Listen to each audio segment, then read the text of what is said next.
That's one of those things. We're on.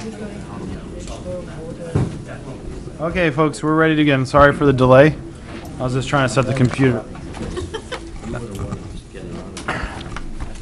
I was trying to get the computer set up so we can use it for part of the discussion.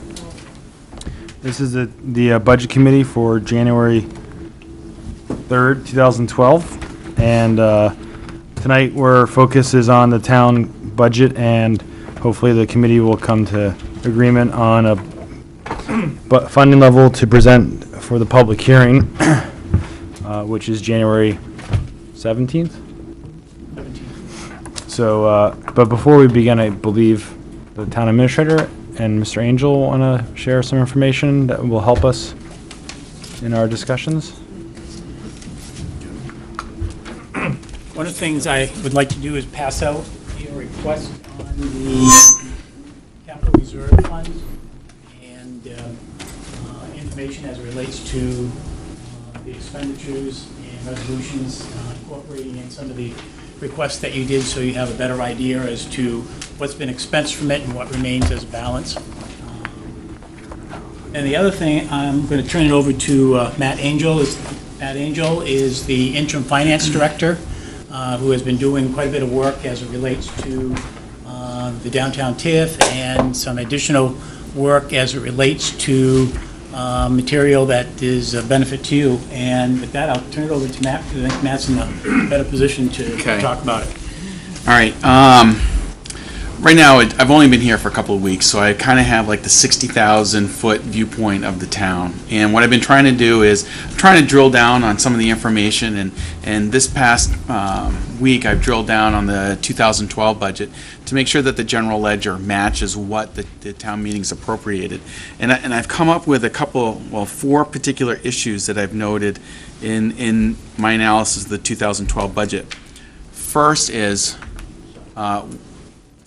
let's see, it's all narrated on my my email to Ed right here, if you have that. The first item is basically the state adjusted. There's a form called the MS4, and that just deals with the budgeted revenues for the town. And on the MS4, they made a budget adjustment of $21,834. They increased your local revenues by that amount of money. That local revenue really represented a state aid grant to the sewer fund, and they didn't net down the sewer revenue by that same amount.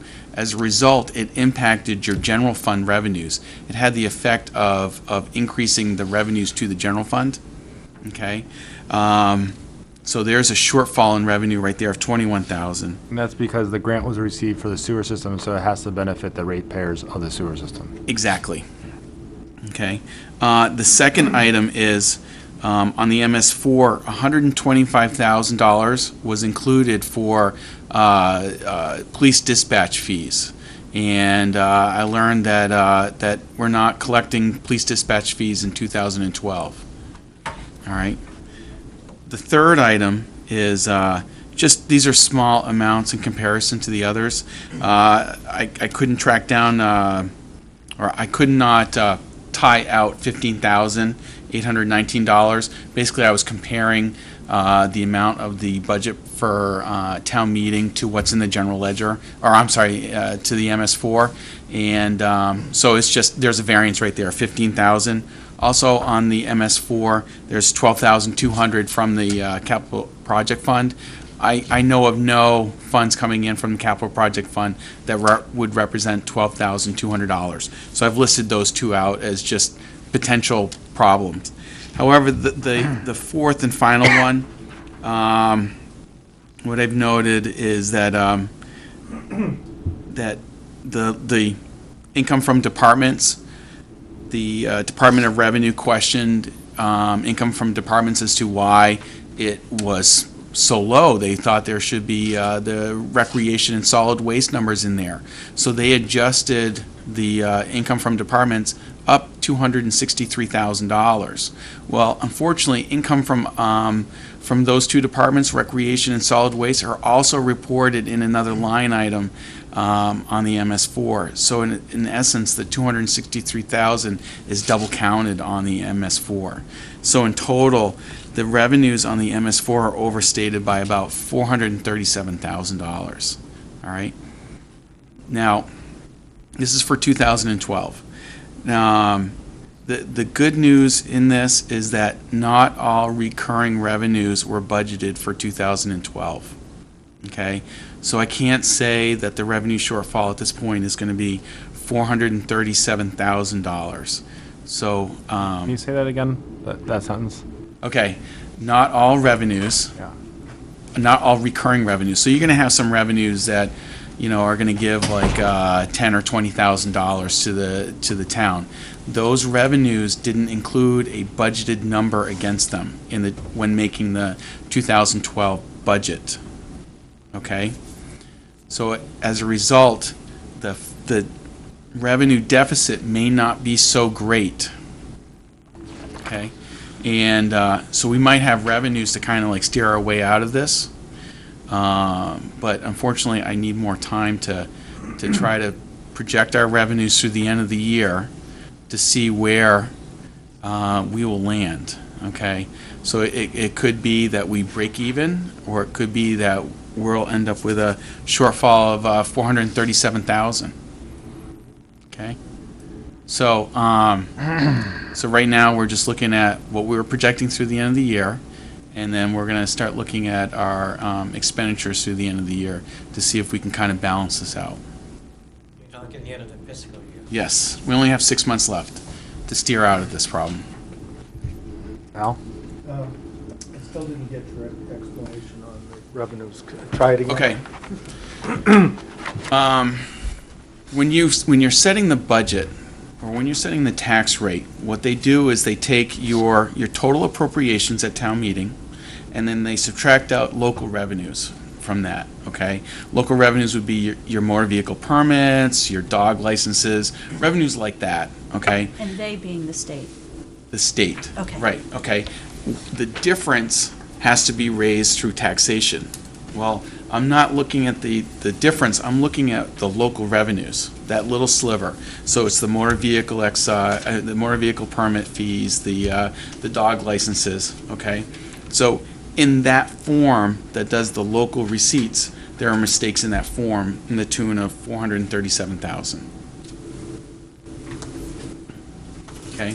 So in other words, the town isn't raising enough revenue to offset its total appropriations by 437,000 on a budget basis. We're not talking about actual dollars coming in the door yet. So it's a shortfall on a revenue projection. Correct. Okay. I got you. But it's a shortfall on revenue projection, but some of that shortfall is because it was counted twice. Right. And unless you can make it up on things that weren't in the revenue forecast, Yeah. there's a problem. Right. Okay. So- And there are some revenues that were not forecasted that we can use to help ourselves. Okay? Can I ask? Yep. Is this the Dana? same form that was used to capture information for the state for setting the tax rate? Yes. Interesting. And can I show it to you on the please. screen? Yeah, this is what I was working on. I said it Okay. all along. Those There was guys something wrong before. with it. Part of it is, I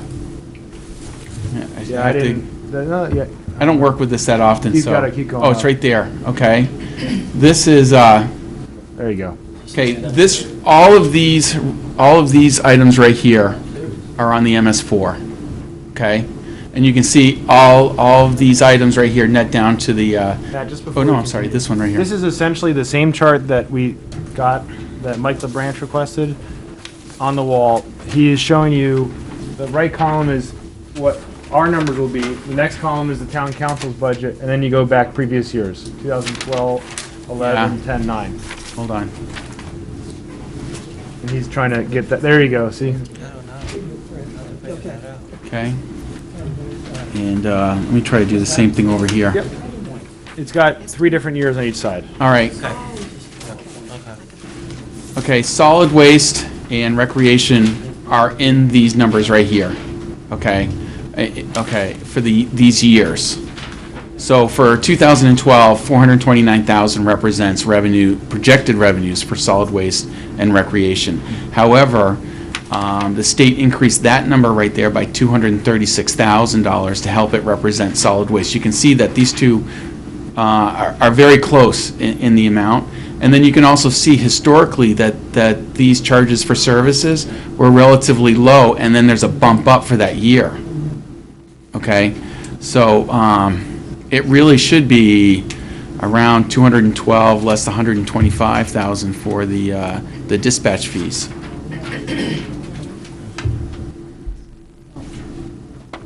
Given that there's been 2 errors Looking at the same way. in Newmarket on this form with the state, maybe there needs to be a better process. Yeah, well, Because the- I know we were in a transitional period. I think Mr. Parnell had left at that point. Yeah. He might even have passed away by then. I can't remember. yeah, But okay. these are, Well, here's my process, okay? Yeah. If you flip your page over from my note there, that explains everything, there's an Excel Email. spreadsheet, and this helped me analyze this whole thing, so I just wanted to give you everything about it, all right? so the email that he gave out tonight, that was, flip it over, the backside, the Okay. microscopic font. Sorry about that. What I've done is I bolded the line items that are on the MS4 form. And underneath those bolded items are the general ledger account number and account description with a dollar amount for that general ledger item, okay? So this spreadsheet should fill in that MS4 form. And if the state tries to change a number on it, we should try to stop them and or have them explain why they want to make the adjustment. Okay? Yeah, go ahead, So please. Ken, I want to get into finger pointing, I just want to understand process. We keep talking about DRA setting a number. Is that correct? The tax rate. Yeah, they set the tax rate. We provide all the numbers. Yes. So the duplication of revenues was our error. You know, I don't really have a good answer for that. So I didn't really look at it that way. Okay, I just more or less looked at it as we have a problem, and I really need to come up with a solution for you guys. So Right. And I'm not trying to cast fingers, but I mean, it's not a DRA calculation problem, is it? you know, I wasn't there. If it's a calculation problem, you know, I can't really answer that because I wasn't there. Okay, that's fair. Well, although you did say that they added it to another line. Yeah, because if you look at the MS4, there's a number that's proposed by the town, and then there are adjustments made by the DRA to come up with the final number, okay? And the 263,000 is in the adjustments column. Yeah. So, you know, whether the DRA is not going to come up with a number without some sort of basis behind it, okay? So what the basis is, I wasn't there really to kind of give you a good answer on that. All I can say is just, here's the problem. The MS form is the form that Ed gave us last time. This is what it looks like. It's pretty simple. And it's the same number, it's the same categories of numbers that are on this spreadsheet. It's just an easier to read format than this. Matt, Go ahead, Dana. if this information on that form, when it went to the state, and then the school side found their error, if the town had found these errors prior to sitting here tonight, would that have affected the tax rate for the town? Yes. But there Could have are been higher? also other been revenues higher. that could have been budgeted to reduce the tax rate.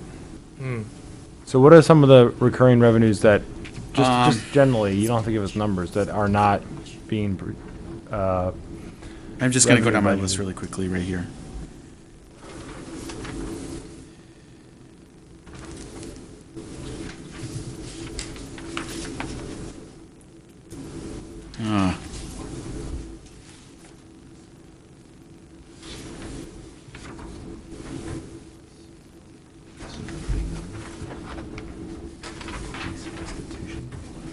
Well, land use change tax, I increased that amount. I think it should go up because historically, you guys have been collecting more in that. I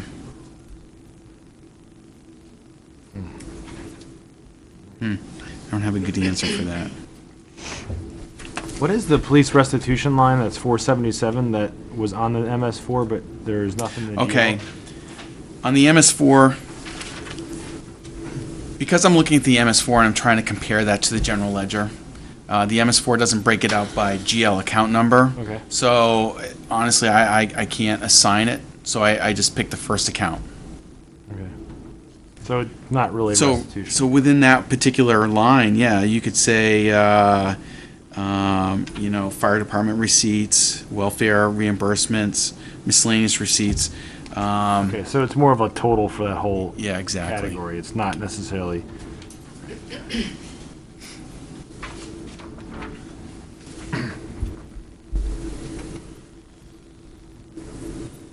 So your memo seemed to indicate that it'll take a couple weeks to figure out. Yeah, I need to project out the revenues to the end of the year. Unfortunately, with the timing of the calendar year end and elections coming up, the staff here needs some time to pull together some of the information. So unfortunately, it's probably going to take a couple of weeks.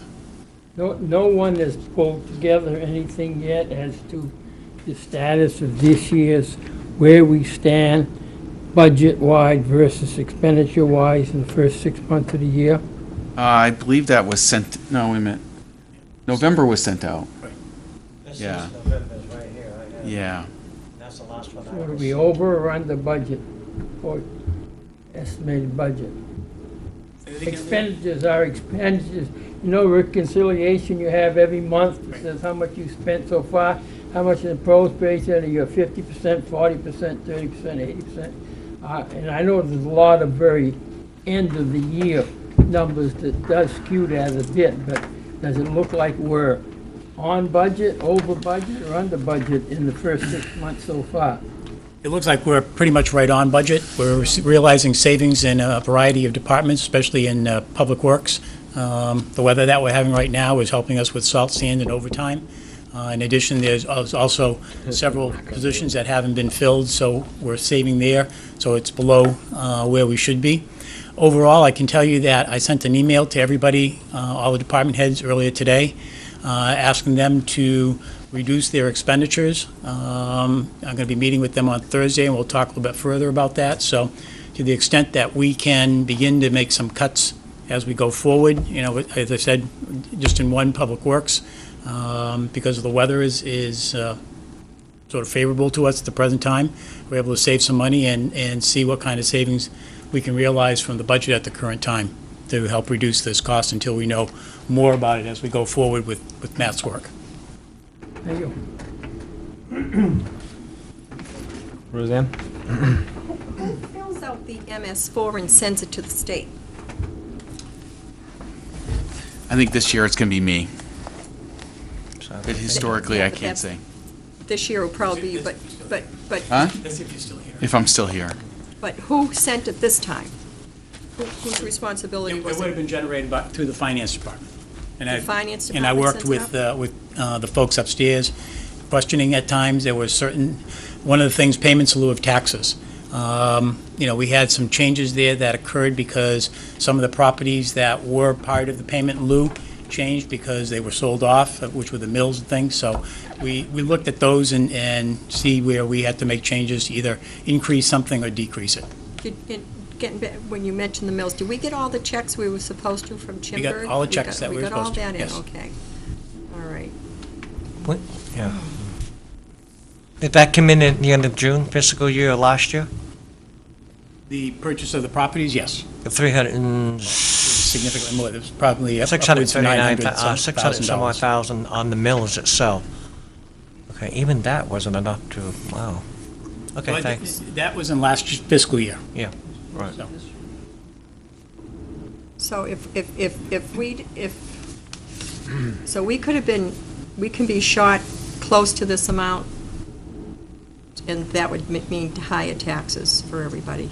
No. No. Right now, because this was found after the tax rate was set, they cannot spend, they have to spend less money. They have to spend, this, unless we find some more, they have to spend that much less. Or they're going to get emergency approval from, Still spending their budget. DRA. right, but they don't have the tax revenue to cover it.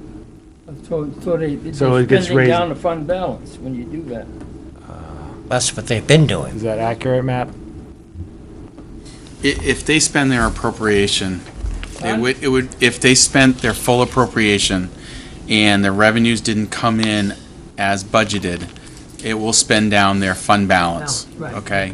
And consequences there are, you have to go and borrow money to pay for daily operations. It's just a cash flow shortage, okay? And that's why That's you're, what you have a fund balance for, basically. Exactly. but It's, we don't have enough fund balance. Right. Maybe. We have Well, I that. don't know, that's, That fund balance number I know is still being worked on. I yeah, understand that. and those are, if there's a shortfall, I'm thinking of, I haven't really expressed this with Ed yet, but there are other options that we can do about borrowing money, especially between other funds that might have other cash, but that's a future discussion. Roseanne and Drew. A suggestion, and it's been mentioned several times, I think this might be the appropriate time to get a warrant article. I don't know if there's enough time for the council to do it, regarding the Black Bear TIF money that's sitting in that account, over $300,000, to get back into our general fund for next fiscal year, and also the open space land. I think there's close to $400,000 in that. I think this town really needs it. It goes to the school. And if, it doesn't have to go to the school, but It needs to go to the school. All right, folks, that's not a debate for tonight. But I think, under these circumstances, we have to do that, especially, at least with the Black Bear Fund money. Oh, yeah. I think if it's managed, it's not we're not in dire straits right now if we manage it, so. But we don't want to get there. That's the point. Exactly. Right. Okay, Drew? So my question is related to the MS4 that we received December 29th, which has listed under the income for other departments. We have a 400,000 number there. And at least if I turn around and look back here, it looks like that number should be substantially lower. And it is. Yeah, I was unaware of this particular spreadsheet. I actually thought it was something else. Anyways, I have my own spreadsheet, which is on the back of my memo. Yeah. And really, the MS4 numbers that are up there are more reflective of the information on that spreadsheet. Yes. So that reflects this. Very similar, yeah. Yeah. This is, the total down here is 4,220. Here it's 4,219. It's off by Yeah. a couple $100. Going forward, I'm going to adjust this for you guys to make sure that everything matches. All right? This spreadsheet helps us understand the tax rate impact. We'll get to that. Okay. Thank you. All right, thank you. Brian? Yeah. Of all the information that was presented here this evening, how much of this is something that we need to have now in order to make our decision on what the budget will be, our recommendation to the public? For 2013?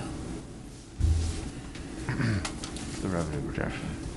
I don't think this is going to really impact your 2013 analysis unless management can't steer it away from being a net income loss for the year in the general fund. If it's going to be a net income loss and it reduces fund balance, yes, it will have an impact. Okay, but if we're looking for revenues to help offset the revenue, the unbudgeted or the revenue mistakes, or if we can cut back on some of the expenditures, I don't really see it to be ending poorly. So you understand when Leo asked this evening, do we have those figures to where we are at the 6 months level? To me, that should have been a dead ringer, that you needed to bring that information this evening with you, and we don't have it. We don't have an updated one. Yeah, unfortunately, there's not enough time in the day right now to get it done. I honestly figured this out last Friday afternoon, so, Okay. Thanks, Matt. okay. I mean, the information that we need for the 2013 budget is the revenue projections and what we believe is accurate revenue projections, and the information that you've provided helps make it more accurate. So I don't think we're in any better or worse position. Actually, we're in a slightly better position because we're not double counting, because, you know, Ed and I had several conversations where I was like, why is this number so 150 instead of $477,000? That's 50 cents on the tax rate. What happened that year? So it was figured out. Unless we don't believe or trust the numbers that Matt has provided, but I have no reason not to do that, because, you know, he figured it out on Friday. He spared Ed a weekend of being upset, and met with Ed this morning and provided a very clear, succinct summary of what he found, which is great. That's what we need. That's what we need. So, all right, I just want to, before we go into the discussions, I just want to say that there were 2 emails that were sent out to the whole committee that the public should be aware of, because we can't have discussions via email, and they were consistent with what we talked about, which was, if you have any suggestions, please share them. So Drew sent out an email saying, make sure we discuss the library's request to change their budget up, I believe. Is there anything else on that? Just it enough, just- yeah. Because they asked for more money because of some mistakes. And then Judy sent out an email suggesting that we discuss whether or not the hazardous waste collection day is necessary this year, which is $10,000. I didn't see any other emails. I had some email difficulty, so. So with that, I think we should start discussing the council's budget and what we want to propose for the public hearing. Brian, And just before we begin, we can change line items all we want because it's helpful, but the town council and the town administrator can decide to spend the money there if they want to. So. I'd just like to bring up a point. Prior to starting this whole meeting this evening, perhaps we should be asking for the information that Mr. Walowski was getting for us from the previous meeting, which number 1 would be what Leo's been looking for, just to see if we're getting that information. I think that was the water fund balance. Is there Yeah, any his was update the on water that? fund balance, yeah. I had inquired about the water fund, sewer fund, and the general fund balance, and they were working on getting that to me. They didn't get it to me at the end of the day today, I didn't hear that. as of the end of the year. They do not have that information. I don't have those 3 items for you. He does not have the water fund balance, sewer fund balance, or general fund balance at this point. What you've been asking for since August. Well, actually, Don Parnell did send, as of end of June 30, 2010, she received a 2010? copy back, 2010 or 11? 2010. But the thing is, the water and sewer fund, unless there's been a big discrepancy between income and expenditures, it should be essentially the same. I mean, if you had 900,000 spent and 800,000 revenue, the water fund balance should drop $100,000, right? Yep. Yeah, and according to this, the unrestricted fund balance on June 30, 2010 for water was $2,166,000. The sewer was $560,000. And the general fund was $2,003,000, but that's not taken out, that's not taken out the 1.3 million, whatever that was reconciliated for the public works building. So that's about a year old. So. Yeah, and honestly, I'm not sure. I think those numbers are something we should rely on. Unfortunately, We should or shouldn't? should not. Should not, I agree. And I, just because I'd rather hear Matt say, "Here's what I've determined." Yeah, wait a minute, he should have that, this is supposedly reconciled almost each month, isn't it? Water fund balance, sewer fund balance. It would be an you take estimate of it. All the income that you got in from the water department that month, you subtract all the expenditures from the water department for that month, and if it's plus or minus, that increases or decreases the fund balance, and so it's a month-to-month-to-month basis, and at the end of each year, normally they do come up with hopefully this is what it is. And hopefully, we will someday get the June 30th, 2011 fund balance. That was for my water and question sewer. to the staff, and they were going to be talking with the auditors to hopefully have that for tonight, but they didn't get that to me tonight. And you're correct, we could do a month to month, but that's an unofficial fund Right. balance based upon a variety of things. Well, there could be errors. No. Oh, yeah. Hopefully not $2 million there. Hopefully not. Thank you. And I guess to complete the answer to Mr. Glennon, the spreadsheet that I sent out or passed around relative to the capital reserve funds, there is a small 8.5 by 11 sheet that addresses some of the questions that Mr. Fillion had relative to the $840,000 expenditures from capital reserve and takes care of that, so.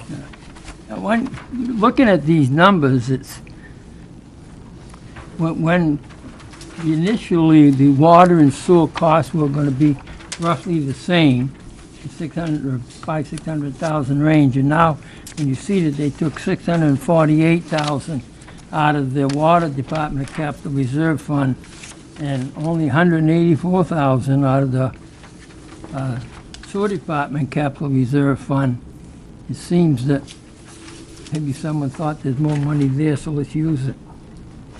But to only spent 184,000 for all the work that was done on New Village for the storage seems very low. At the beginning, when we all talked about this way back here, we're gonna be roughly equal.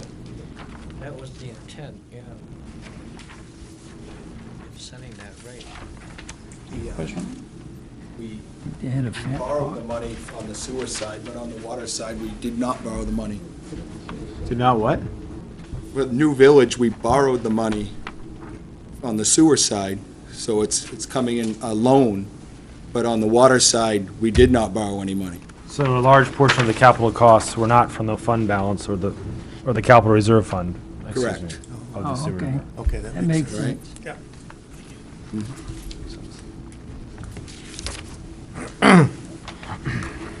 Okay. If there's any questions that come up, I'm sure we'll ask them on the new spreadsheet.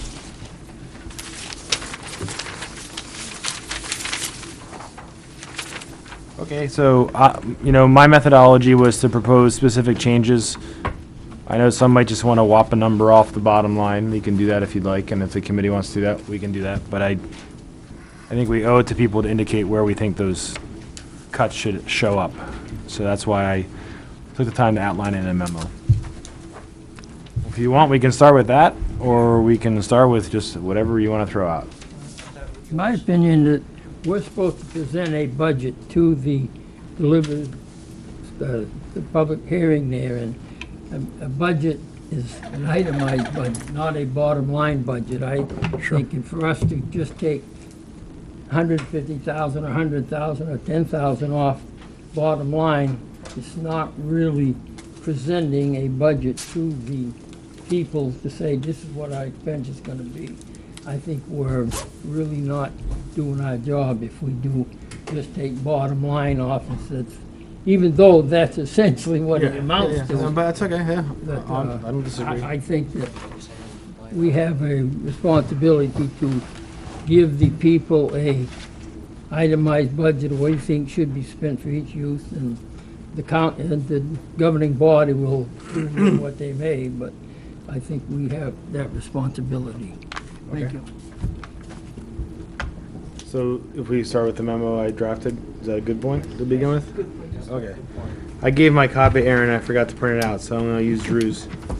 Direct assistance, page 9, I suggested reducing $6,000 for medical aid and $2,000 for miscellaneous. And the rationale was that without further explanation, why these were increased over past appropriations or expenditures, I don't believe they're warranted.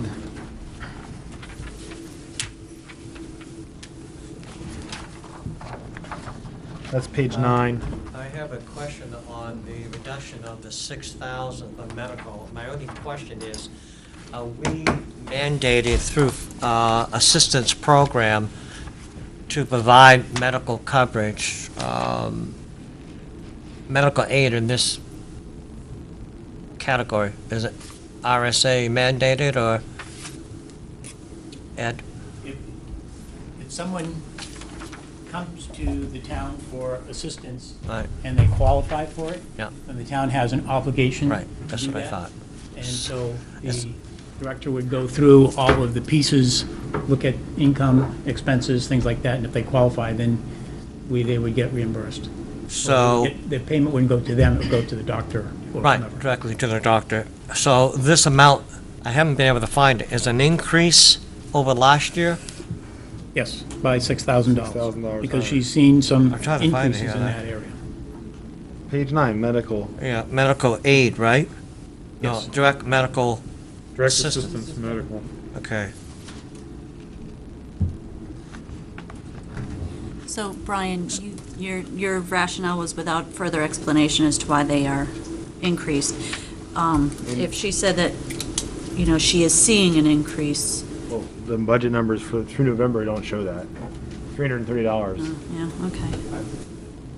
I mean, there's not much time, but I would assume that, some of the department heads are here. They might address some of these changes if they want, but, I think we had asked about these, because I had written these questions when we discussed it, and, so. All right, so I agree with Brian. If you can explain it. Why is it fair? Does anybody disagree or not want to see this change? I agree. I don't think we want to vote on every single one of these. We should only vote on it if we know it's going to be contentious, Well, close. at the end, your plan is to vote on everything? Yeah, on the changes. That's- Okay, But because. if we can do them by consensus and vote on those as a clump, it would Yeah. be easier Yeah, okay. for It would us be- and for the note taker.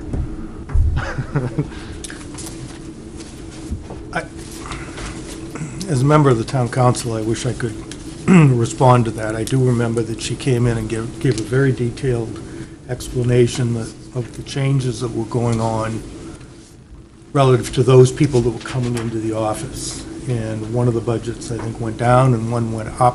I think the overall budget from last year has gone down. Yep. And I would be, and I feel, I wish I could give a better explanation. I think if she were presenting it to you,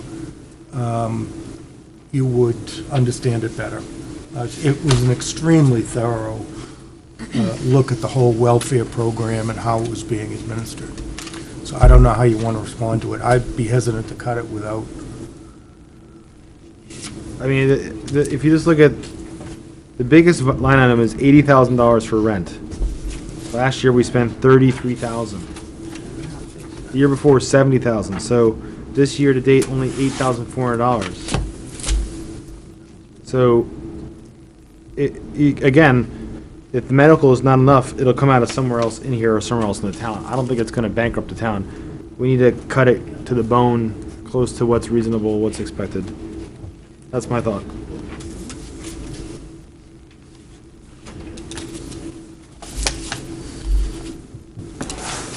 The next one, unless there's any further discussion, was on planning and zoning, page. So let me ask this question. So that, at least it gives me some direction. Do you want for me to make a change that the Budget Committee is looking to reduce certain line items? So that way then I can come run a budget that people will be able to either A, pick up online or at the meeting and Yes. see where the council, That would be the ideal. committee has made? I don't want to have to enter all the numbers. I believe I gave a copy to Ed at the same time you got it. So if I'm correct, you're saying medical should be $6,000 or a reduction of A $6,000? reduction of 6,000. All the numbers I put in here were reduction numbers, just to make it easier. The last two line items, medical would drop by 6,000 and miscellaneous would drop by 2,000. Thank you. Okay, planning and zoning, page 12.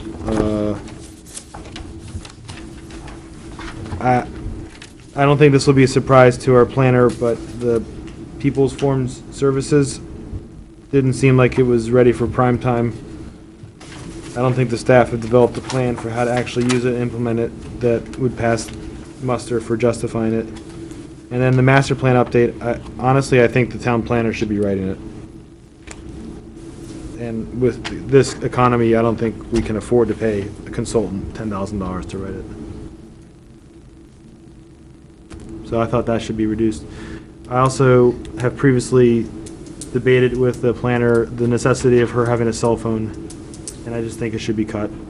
And then she had told us that the subscription revenue for cost for the planning commission was actually $8,900, not $9,300. So that's a change that she told us about.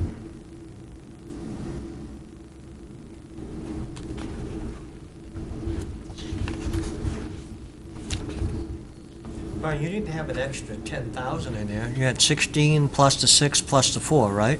The 16 represents the People's Forms. It's the entire line item contracted services. Okay, it's the whole line, okay. I see, okay, gotcha. I don't know how you guys want to raise your hand. Or is everybody? Favor. Yep. While we're in here, does anybody else have any changes? Because we might as well talk about this page while you're in here. So, Ed, that means the plan subscriptions is $8,900. Correct. Contracted services is 0. Mm-hmm. Subscriptions, and communication services services is cut in half.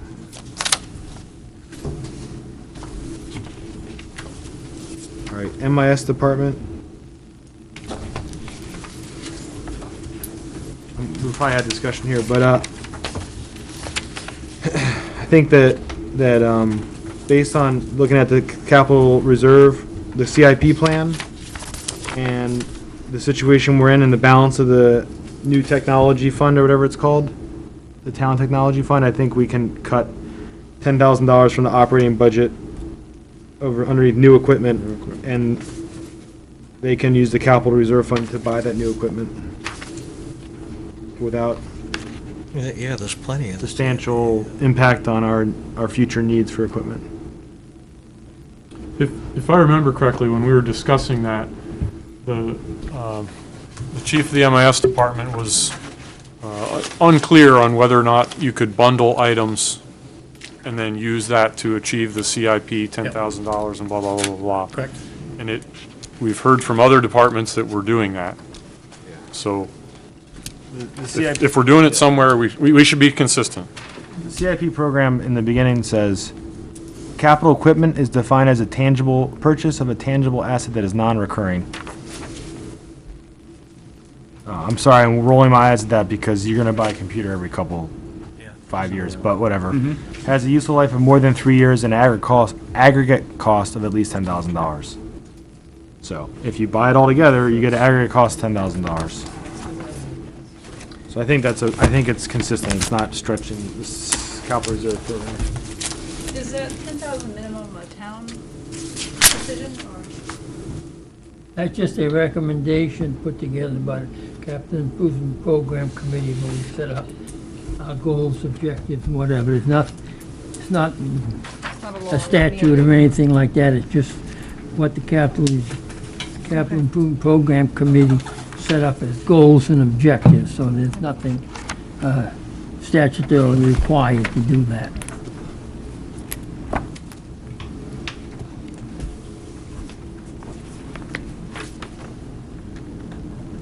Any other comments about MIS?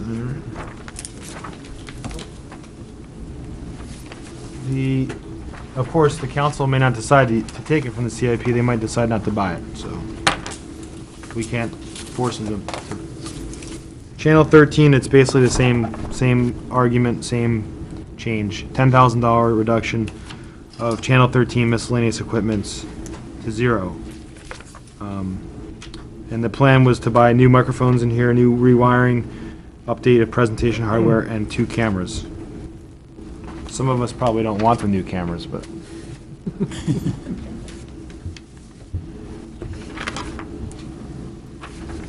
Does anybody have any questions or changes on that proposal? And that could come from the cable TV Yes. fund? Yeah, Yep. that's, But I yeah. thought the cable TV fund was going into the general fund. No. It's been earmarked specifically for at one time it was going into the No, general there was a fund. cable TV capital reserve fund that was established about 3 or 4 years ago. I think what you're thinking of is the license fees. Franchise That fees. comes into the general fund. That goes into the general fund. Yes. But then we allocate some money. Okay. Public Works Administration. The entire budget? What are you talking about, Brian? Oh, I was suggesting that reducing overtime by $10,000. And the rationale I suggested was that based on the discussions with Mr. Malasky, who's here, and a review of the actual historic, I think there can be some savings through a more effective of the schedules, and the council should reevaluate the call period, minimum call period of 4 hours. Ellen had previously emailed Ed after that meeting, and Rick was requested to provide an estimate of what that savings would be. And it's about, if I remember, Rick, $3,000, $4,000, something like that, maybe? I believe it was 4,100, I think. my memory serves. Do you remember? You didn't see that? Oh. Somehow it didn't get to Ellen. I got I got the email. I sent it to Ellen. And I must not, I'm sorry. Sorry. So there was a response. Yeah. It got into my black hole. I replied all. So I just, $10,000 is somewhat arbitrary, but I think there were some good points made in the discussion of the committee about how to reduce overtime costs through, and I understand the challenges it presents to Rick as the manager, but that's what we gotta do right now.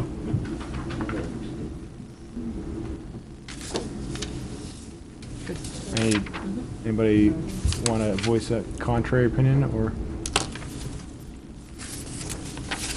Rick, did you want to provide any input on that, or are you resigned to it? No, Okay, do what we have to do. okay. I just want to afford you the opportunity. Page 23, roadways and sidewalks. I was suggesting a reduction to $75,000 from the $85,115. That's a reduction of $10,115. Where are you, Brian, on that? Page 23, 23? Yeah, I've got that, but roadway winter salt. okay. And what was your recommendation? I was suggesting reducing it by $10,115 to $75,000. And I just felt, based on historic actuals and budget amounts, it seemed like that was a sufficient level for funding.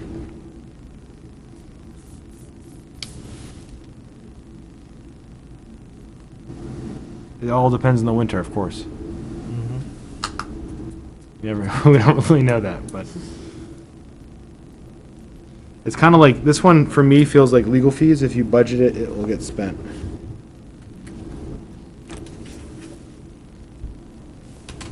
All right, anybody want to discuss it, or? All right, buildings and, I didn't see any hands. Buildings and grounds, I don't know how much money this should be reduced, but it seems like it should be changed. Did you, page 24, I had sidewalk construction is 82,000. Oh, well, I was just gonna, all right, is that still in sidewalks and roadways? Yeah, Okay. How much was it? 80? there's 82,200 for roadwalk and sidewalk on, it says Durrell Drive. Wondering if we can wait a year to do that until we get all, until we know what's going on in finance. How much did you want to cut? The whole thing. Where- You can't just put part of a sidewalk. I mean, I think if we could wait until next year to do that. And that's not going in the CIP, that's regular, yeah, okay. Yeah. If we could just wait a year. Drew? I do remember there was a discussion, and correct me if I'm wrong, anyone who's here. There's some people that live in that neighborhood that are on wheelchairs that cannot navigate that sidewalk. I believe there was one, yeah. I do remember hearing that. Yeah.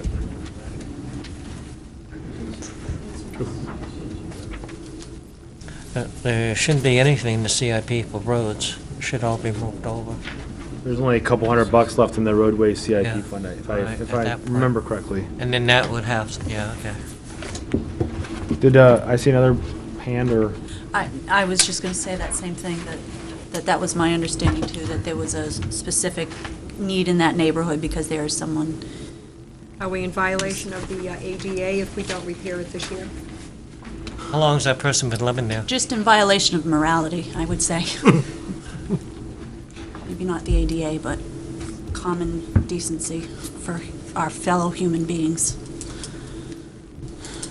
I hear what you're saying, Roseanne. I guess my concern is like,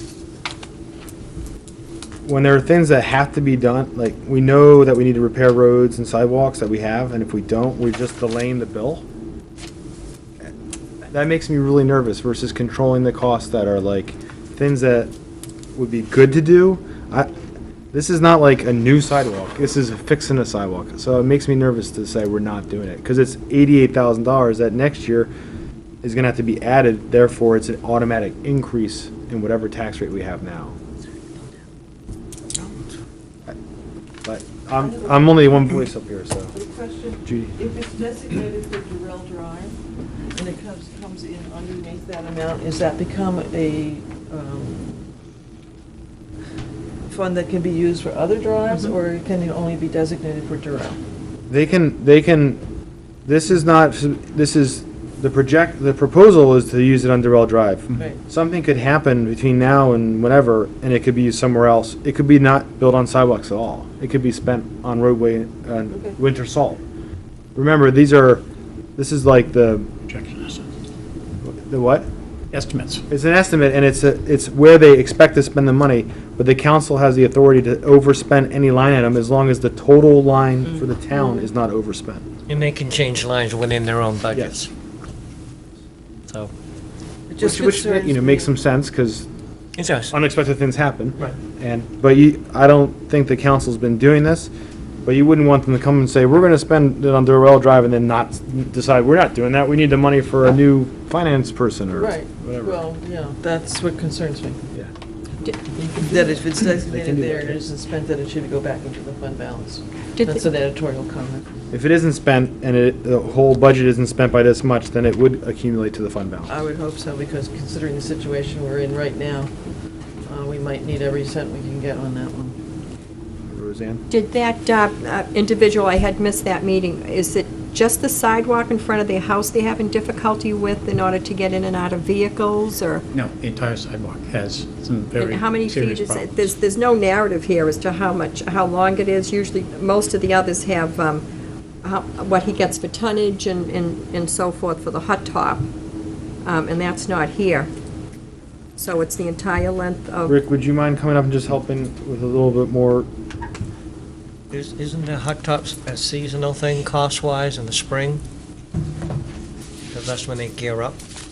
It's to put in, right now, it's a paved Cape Cod berm with an asphalt sidewalk. And we would put in the granite vertical, like we did on 152, and pave the sidewalk, With asphalt? 5-foot sidewalk. The asphalt? Yeah. Is it a 5-foot sidewalk now? Yes. And how long is it? I think it's 2,685 feet from Grant Road to where it ends on Huckins. Yeah, I was gonna say, Rick, is it it's from Kinda dead elementary end. school up to Edwind and then around that corner. Around that bend where it stops now. And then back to Huckins. Not all the way up through to, Right, right. So to the intersection of Huckins. where's the handicap part? Where is that? The handicap area, where is that from? There's an individual that lives on Durrell that's, I don't know if it's necessarily handicapped, but it's one of those little, like you call him a rascal or something like that. I don't know the proper name, A but bike? You mean a cart type thing? he uses it to get himself downtown and all around. You may see him around. He has, One of those scooters Scooter. that you sit in? yeah. That's almost, it's similar to that, but it looks like a wheelchair. If you saw his kind of looks like a wheelchair. And the other one lives up on, I believe, Kimball. Oh, there's two up there. There's an individual that was involved in a accident. She can't walk her child to the elementary school. That's the one that you I think that mentioned. was the one, yeah, Okay. we were talking about, I yeah. wasn't here. All right. I'm not sure which end she lives on, but that sidewalk is in, if you drive up and look at it, it's in terrible shape. How much more of that whole area's got the Cape Cod lining? Well, it continues all the way up to Bennett Way, but that section's in much better condition. It's a lot newer. This was built in the mid-'80s, I believe, Okay. and it's, I agree with Linda. I think providing those services is probably the right way to go. And according, what Brian's saying, is the cost is always going to go up. But then again, fiscally, with the economy and everything, we're kind of between a rock and a hard place on this one. So does someone want to make a motion on this so we can, unless we need more information, move forward? I'd like to make a motion that we include it in the budget. All right, is there a second? I'll second that motion. What's the motion? To keep the $88,200. All right, any discussion on the motion? Everybody understand it? Okay, so if you're in favor, say aye. Aye. Opposed? Nay. Nay. All right, so that would be 2 against and 7 in favor, so it is staying in the budget at this point. Okay, anything else on this section? This section meaning roadways and sidewalks? Buildings and grounds, page 27. Mosquito control. I don't know, Ed, if you remember, I chatted with you about. It's actually not on page 27, is it? Page 29.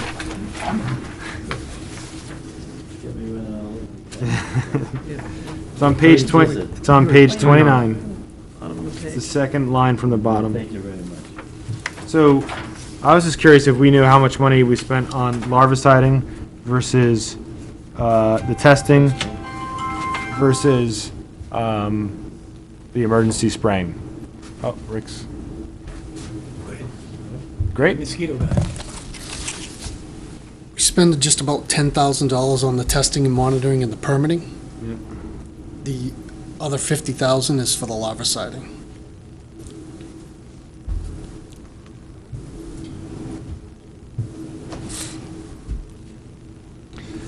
Well, I saw the logic of Roseanne's argument that the testing doesn't really help when we kind of know it's already in the area sporadically, and a lot of the communities are doing it nearby, and usually we start getting the calls for the actual aerial spraying and fogging when it's nearby. So maybe we'd be better off not doing the testing.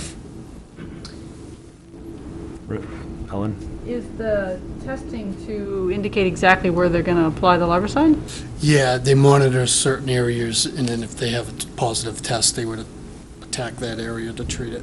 And it's not the fogging that's for the adulticide, right? This is a more directly applied to the wetlands. To the larvae. wetland.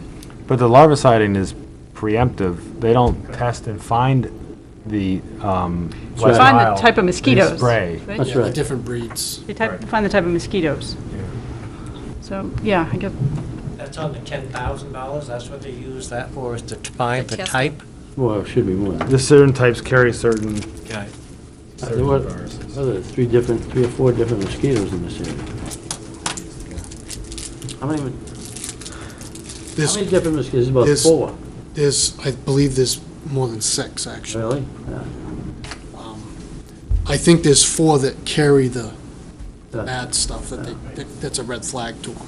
But I would say the larviciding would be the most intelligent expenditure than the others. The testing helps tell you, I mean, the larviciding's done more in the salt marshes Yeah, and the- and wooded wetlands. Tidal pools. Tidal pools and puddles. But the testing, they test like the catch basins that may have, that's where those guys tend to live, the bad ones. So I guess the question is, does testing in any way control, like reduce the amount of larvicide that would be used otherwise? If we don't test, do we just then, Well, they're we gonna have apply the the same amount anyway? option to adulticide, but we haven't had any positive tests. It's been 2 years, I think. 3 years ago, we had a positive test. And we did some barrier spraying around the parks and ball fields where the kids, but we haven't really done full-blown adulticiding where the truck goes out and sprays neighborhoods and things like that. That's We've good. done the monitoring and testing, and, you know, I don't know if it's a good bang for our buck. I really don't. It's people's beliefs. When there's a positive test, someone right next to us in Newfields almost died from it. People got excited. It got put back in the budget. This was cut from the budget 6, 7 years ago, back when Herb Dalrymple, I believe, was on the It was council. added by a warrant article here, Yeah, it was added. and it was added at a lower number than this. Yeah, it was reduced, and then it kind of worked its way back in when there was an individual in Newfields that almost died from triple E. So if, I mean, everything I've read, the adulticide is not a useful technique. And so if, out of the 60,000, is any of that budgeted for testing for the adults or spraying for the adults? It's the dollar amount that's budgeted is for larviciding and testing. We do have the abilities to do adulticiding, but it's not a very great method to use, like you said. And Mr. Morrison agrees with that. The weather conditions, it's, you know. But when you say the ability means it has to be in the budget, right? What does that mean? Permit. Well, we have the Give the permits in permit, but place. it's on the If we budget. had an outbreak and You get some something emergency bad, money or something. we could, and we do get reimbursed by the state. I believe we got back $9,800 this year, and that's like the testing and things, that we do get reimbursed for that. There is a fund. So we do get monies back. Yeah. It's a tough one. Roseanne? Ellen, I think the point I made at the last meeting was, there's really no sense to test and spend that money for 10,000. When you've had so many positive years in a row of being positive, that we know we have these diseases in the area, that you had someone in the next town with it, you just want to err on the side of caution and presume that you will have mosquitoes with it again. So if you want to do anything to protect, the adult side doesn't work very good, but the larvicide does good. But you should just assume that we now have these diseases, so therefore the testing isn't relevant. We know we have it, it's there, so let's just do the larvicide. But we don't have to test anymore to see if we have them. We should just assume that we do. And I don't know, I'm not 100% on this, but I think to get the reimbursement from the state, you have to have the program with the testing. It's not just for doing larvicide. But if we're not testing for 10,000, we don't have to worry about getting 9,800 back, so it's a wash. Just on the financial end of it. But you don't know for sure of that. I'm pretty positive, but not 100%. That would sort of be logical for the state to say you have to test to get some. You have to have like a Sounds like a complete state program. We have to submit a plan. The permit part, the permit part, is that a big expense of the 10,000, or? There you go. I mean, No, it's not. Yeah. It's not. I'm What's the curious, bottom line? I'm curious that, $75,000? are there other places that we could or should be larviciding, that maybe the $10,000 that we don't spend on testing, we could do further larviciding? Would it be worth, in other words, worth keeping this budget intact and doing more larviciding to make sure that we cover more areas, or do you feel like we're kind of covering the areas that we need to cover? I personally think that you would be better off doing the testing and less the larviciding, and then have the ability, if there was some kind of an outbreak, to address that. But I think the testing's a good protection plan out there, even though we know it's out there. If it's not here, why waste money doing something over here if there's nothing bad living there? But kind of- mosquitoes fly all over the place. You can have a mosquito found here, and you could have, that's not gonna, that's I'm not a just- good valid that's my excuse own- not to do it. That's my opinion on it. You asked, that's all I'm saying to That's you. ridiculous. Not- Jack? I just think on the bottom line, the larviciding would be the most efficient Yes. way of dealing with the subject. And I'm trying to remember back when we first started quite a few years ago, and it doesn't seem like, by the same token, it doesn't seem like that the $60,000 is an exorbitant expenditure. I mean, I can remember it was $25,000, $30,000. That was back when Price was a child. Brian? Expression. Judy? Going back to what Linda just said, should we keep it intact at the budget amount 70,000, 60 plus the 10, and do more broader area? My understanding is that 10,000 obviously was for testing, and then the other 60,000 should, No, it's all one. It's a all total of one. that's a total amount, 60,000. 60,000. Well, where's the other 10 coming from? Within the 60,000. Within the 60, okay. At that point, minus the 10,000, the other 50,000, in your budget estimation, that was going to be enough anyways to do the whole town if you had to do the whole town, is that correct? So by leaving the other 10,000 is really not going to serve it because you already appropriated the 50,000 to do the larviciding. So I could see the 10,000 being pulled out. Judy? Okay, based on last year's actuals, or the actuals today, minus the 10,000, that would leave us at 37,000 for larviciding. So if you push that to 40, Yeah, you would have a $20,000 savings. that's what I have down, last time, 20. Right, just recall that this year does not include the whole mosquito season because May and June are still in this year's budget that you're looking at. That's $47,915 for basically July, August, September, Okay. and October. But the year before is 54 and the year before that is 55. So someone want to make a proposal or a motion? Since we have had a lot of discussion on it. I'd like to make a motion that we cut $10,000 for the testing under mosquito control. For the testing. Yes. I'm not sure we can be that specific. well, You can say that that's what okay. we're, that's what Oh, That's okay. the intent. that's the intent. Okay. Is to 10,000. remove the testing and monitoring. Ellen, you can discuss this, yes? I'll just make a point that I don't think we should ever apply a chemical without testing and monitoring. I just think it's a bad process. Okay. Any other discussion on mosquito control, reducing line item by $10,000? All those in favor, say aye. Aye. Aye. Opposed? Nay. So 3 nays and 5 ayes. Okay. What did I say? Let's see, the nays were Drew, Al, and Ellen. I think you said yes. Oh, I did say no. What did you say? Yeah. 1, 2, 3, 4, 5. Okay, one. You're not gonna vote? Leo didn't vote on that, so it's 5-3 to 1. Chicken. Okay. He lives next to a swamp. I do too. So. Can you abstain without a reason, without a conflict of interest? I don't believe you can. All right, grants.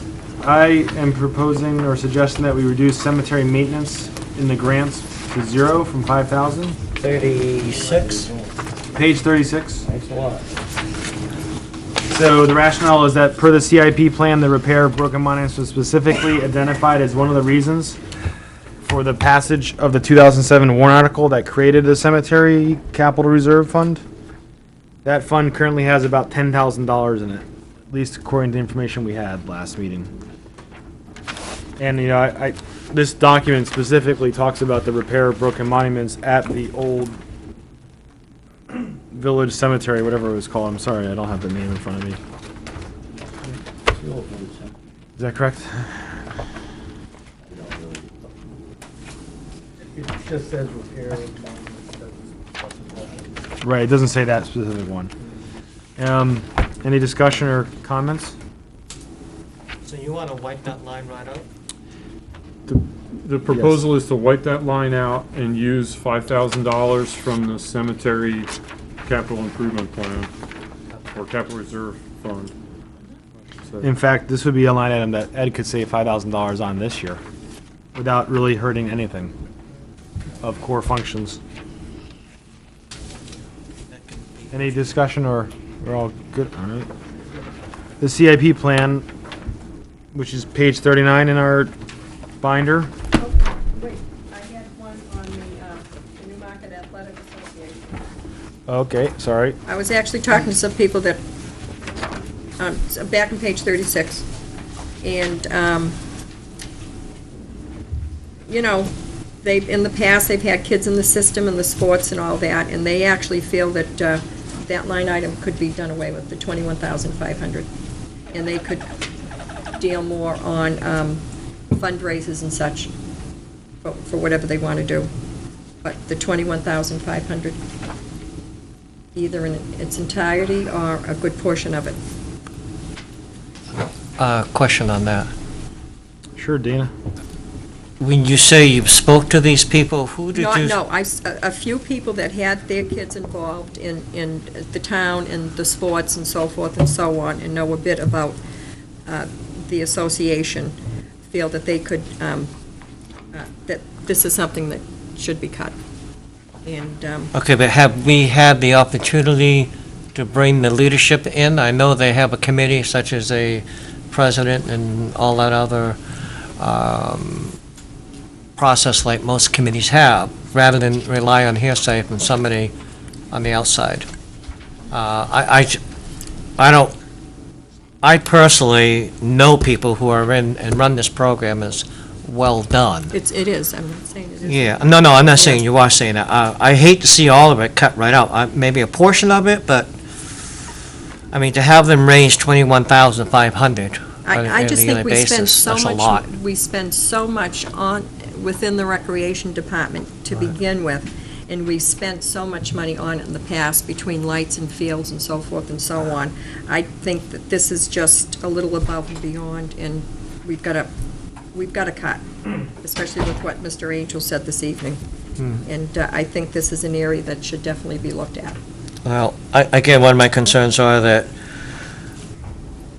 prior to this program being in place, and I'm probably going to look at Chief Sears here, because we used to have a lot of kids hanging around in the downtown and there were problems. We don't see that anymore today, because we do have a nice rec department, and we do have programs such as this that help keep the kids busy. I hate to see it all wiped out. I really do. Where are you looking at? And I'll just add that this particular program services hundreds and hundreds I don't have the of book with me. children in the Ed, community. According to that Several hundred. summary, 195 basketball, 65 softball, 320 soccer, 250 baseball. Yeah. Obviously, there's going to be overlap there, so of the same kid playing multiple sports, but still, that's probably 400 or 500 kids. That's a pretty big portion of the community. I would be personally concerned about just cutting without having the opportunity for them to discuss We the did get a impact letter. to us. We did get a letter from them in our packets. In your packet. Yeah, I mean, Material. in the past, there's been, I recall, in past discussions about, there's been some suggestions of eliminating this, and I know Jim's here, he might be able to talk to it if he wants, but I think that the argument's been made that basically the athletic association is running what many towns' recreation departments do run, but they're basically doing it without charging for any time. And there's a lot of value to the fact that they have this good relationship with the recreation department in town, because they do a lot of field maintenance, prepping the fields for games without Rick and his crew having to come down. And so I'm not sure it's as simple as if we cut it, we're not going to have any impact on the, what people enjoy or get, and what we are expecting of the Public Works Department and the Recreation Department. I wasn't aware that we would have to duplicate the services of the group. Well, I would, not saying that would happen, but there's a lot of goodwill that you get by providing support through the families and the parents and the relatives doing a lot of that stuff that oftentimes would be a staff person having to do it.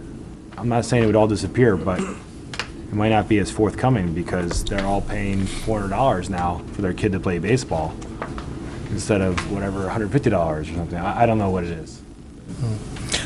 I have a memo here that Ed just shared with me, which probably everybody got as a description to the line, that it shows a balance in the Newmarket Athletic Association summary of revenues and expenditures, July 1 to 2010 through June 30th to 2011. Balance as of 6/30/2011 is $5,048. So, out of the $21,000, which is no other assistance they get other than the $21,500 from the town, I think they're utilizing it fairly well. Wonder if we should be looking at where that balance of $5,048 probably knock some of that off of the $21,500, but certainly I would not recommend to cut that whole $21,000. That's not something I would recommend. Thank you. Linda and then Al.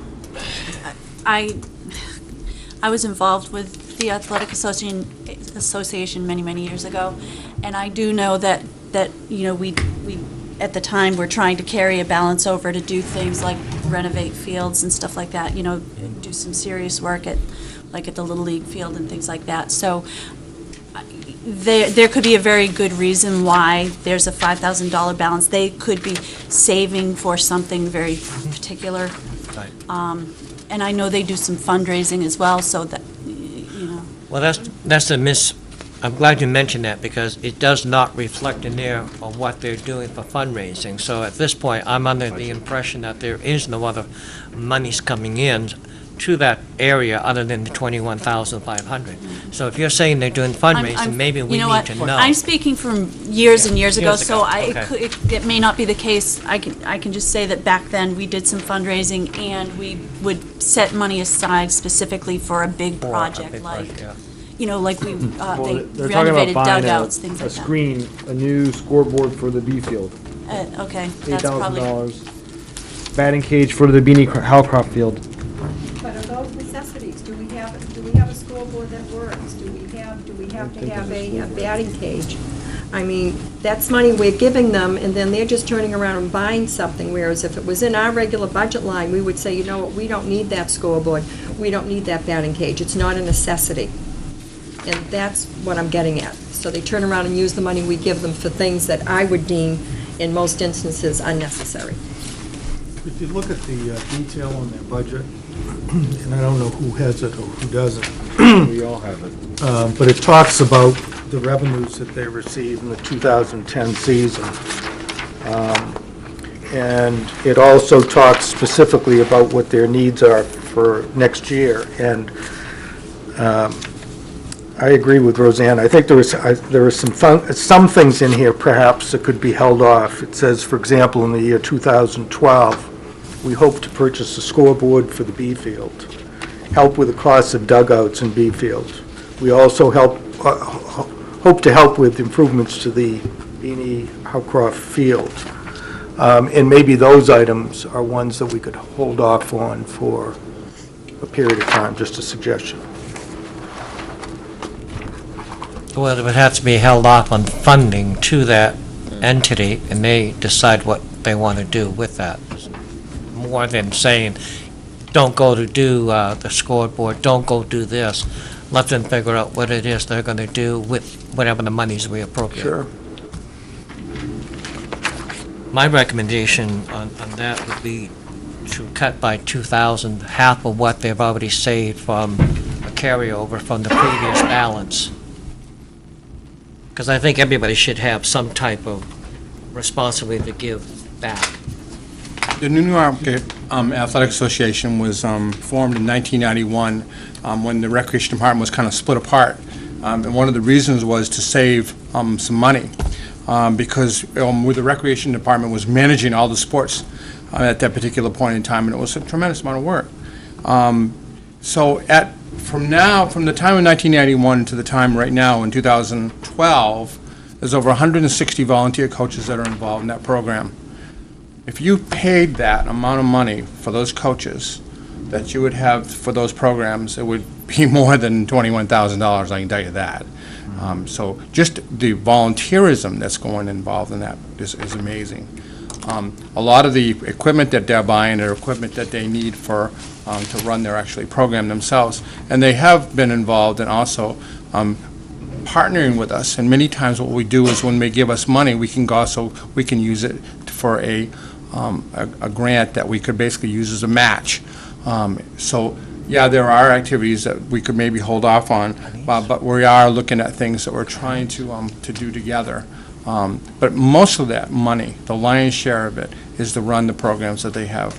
With 228 kids, almost 286 kids in soccer right now, to almost 100 kids, 150 kids in Little League, to 220 kids in basketball, to about 75 girls that are in softball, and it's growing. So. Have you been playing the fields? Hold on. I'm sorry. Drew has been waiting patiently. Jim, do we have a scoreboard on B Field that we just rebuilt? We do not yet. That was not part of the, when we did the process on B Field, we did the biggest bang for the buck to get all of the infrastructure done. But the thing was that, in my mind, this is my mind, a scoreboard is for the soccer field and for the boys. The girls should have a scoreboard eventually. It just seems like it should be fair and equitable. Whether it happens or not, that's up to you. But I think that's the thinking that we had. Thank you. Anybody else that hasn't spoke? Follow up? Yeah. Okay. As a parent, I have volunteered with the Newmarket Youth Athletic Association as a softball coach, a baseball coach, a soccer coach, and a basketball coach. And I can tell you that they do run pretty lean programs. And the Recreation Department does most of the registration, not through us. They use our buildings, and we work with them. We work with them in training. We work with all those. There's a very close relationship with the Recreation Department, regardless of still not managing those actually programs themselves. But there's still that relationship to get the quality and to have the first aid and have the training to be a coach. All those things are happening still with us under that. And we still remain as an advisor to that group. Just to clear up something that, further back in that grant section, there's the Youth Baseball Association's budget's $23,700. That's what they expend. The Basketball Association's $8,300. These are all subgroups within it. The Youth Soccer expends about $16,000 a year, and the softball expends about $2,300. So. The point being that it's not like this line item represents all of the money they're spending. It's about a quarter of it, if I think. I didn't add it up very well, so maybe it's about 40%. All right, so at this point, we need a motion. Well, you're gonna let me. Yeah, but we need a motion because we got to move on. Well, my question to Jim was, on some of these athletic fields, that the Youth Newmarket Athletic Association, I heard somebody say that, I think, Brian, you said it, they go out and they line the... That's my understanding. If they do that, and you already have the, who does it for you, DPW? No, Little League does their own lining of their fields, and the other individuals. Again, a lot of times you have a double header, or you have on a weekend game, they'll do their own fields in there. We initially line them with the start at the beginning of the end of the week or during the week time.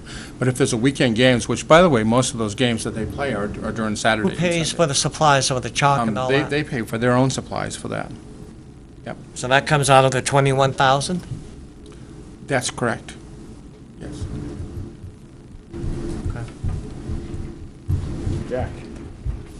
I'm not making an attempt to play one dispersal against another, but I'd like to make the motion that we accept it at 21.5 as. Okay, is there a second? Second.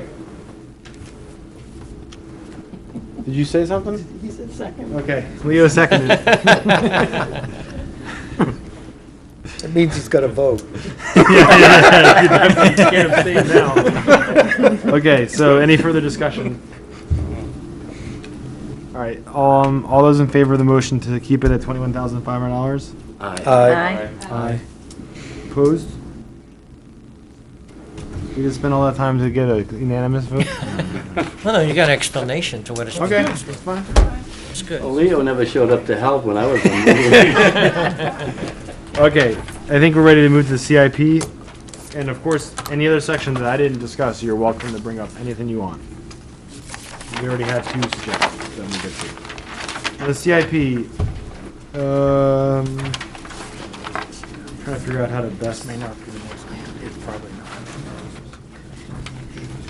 Basically, knowing that we needed to reduce expenditures, but not supporting the concept of completely eliminating the capital the transfers to the capital reserve fund, because I think that just hurts you in the long run, because you have to make it up unless you believe that we have equipment or buildings we don't need.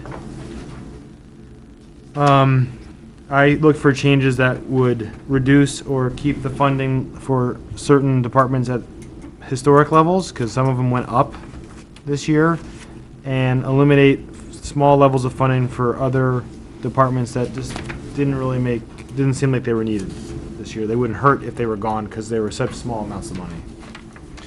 So the fire, I was suggesting $17,800 reduction from the fire department fund.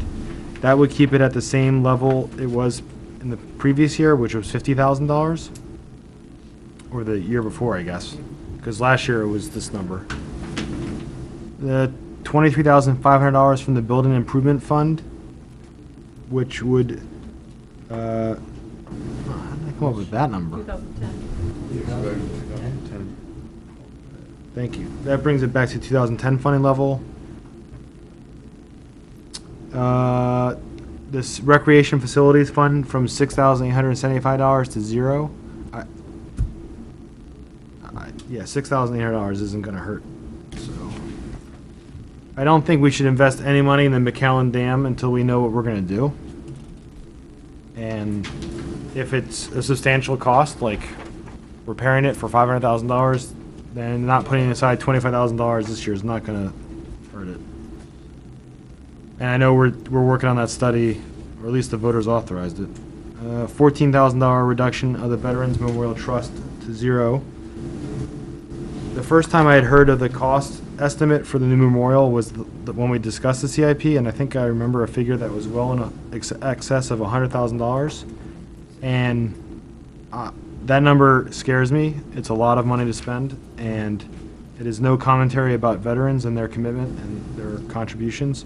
But this year, I don't think we can begin that investment, and I think there needs to be a bigger discussion about how much of that is being paid for through their property taxes and how much is being paid for privately, and a whole presentation on that at some other point. Absolutely. It needs to be a bigger discussion, in my mind. Those are the changes that I was suggesting in the CIP. So your overall saving difference, $157,290. It's actually another $10,000 higher because we cut $10,000 from mosquito control. Right, didn't we? Yeah, yep, we did. We reduced mosquito control from 60,000 to 50,000. I didn't have a number in my presentation because I didn't know, we didn't have the information to come up with. So any other thoughts on the CIP or comments on my suggestions? I'm sorry, I wasn't looking up. Judy had a hand up. Oh. Do you want a motion on accepting all of this as a reduction? Well, I first wanted to see it, make sure we discuss the CIP changes I proposed before, because Okay. there's some. Oh, yeah. And Leo's right here, he was, obviously intimately Yeah, involved. Basically, the change in the fire department fund is, we had asked the previous years for all departments to bring their replacement costs up to date, and they had their equipment, fire engines, and what, at a very low 10-year previously, so that by bringing them up to this year, You're trying to get it up to what the actual estimate Right, would be. what the replacement cost would be, assuming the life expectancy that they had, which is a very shaky situation, but that's where the increase came from. Okay.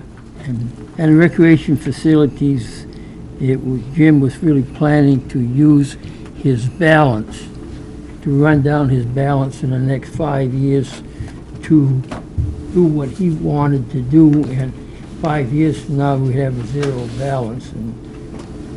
But that was using the 6,000, whatever, that's the, I guess that's the only thing I comment, building improvement fund. That's whatever you want to do, I don't remember that.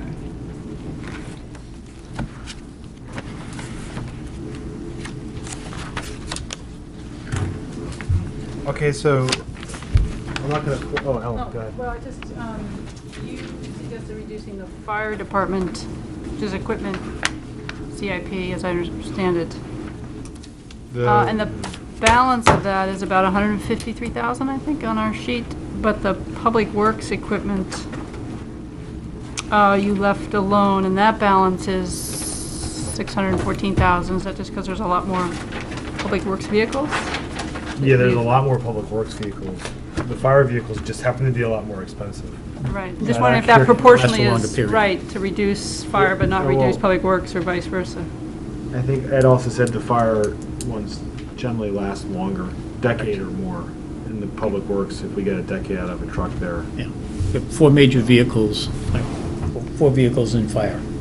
So what we did is we spaced it out over that period of time and came out that 67.8 would provide us that ability to purchase them on a timeline over the next 20 years. Obviously making adjustments as we learn that, they might have gone up a little bit, things like that, so. But in your mind, does it make sense, if the budget committee thinks there should be some reduction to reduce the fire department CIP versus the public works CIP, I guess is my I question. think, I mean, you let's could- face it, you could we probably don't know have. what a fire truck is gonna cost 20 years from now. Right. We're taking, if we replaced it today, this is the money we'd need. 20 years from now, it's not gonna be the same as today, I don't think. I look at the fire department as being more important. So that was sort of my question, because we left, Yep. or Brian left the public works the same, but reduced fire, and I just wondered if it makes sense to do one or the other, or neither probably, but I'm not sure that's an option. Yeah, that's valid discussion. I mean, you could suggest changing the public works, going back to the previous 2011 level, 2010 level, which would be $18,000 lower than what it is.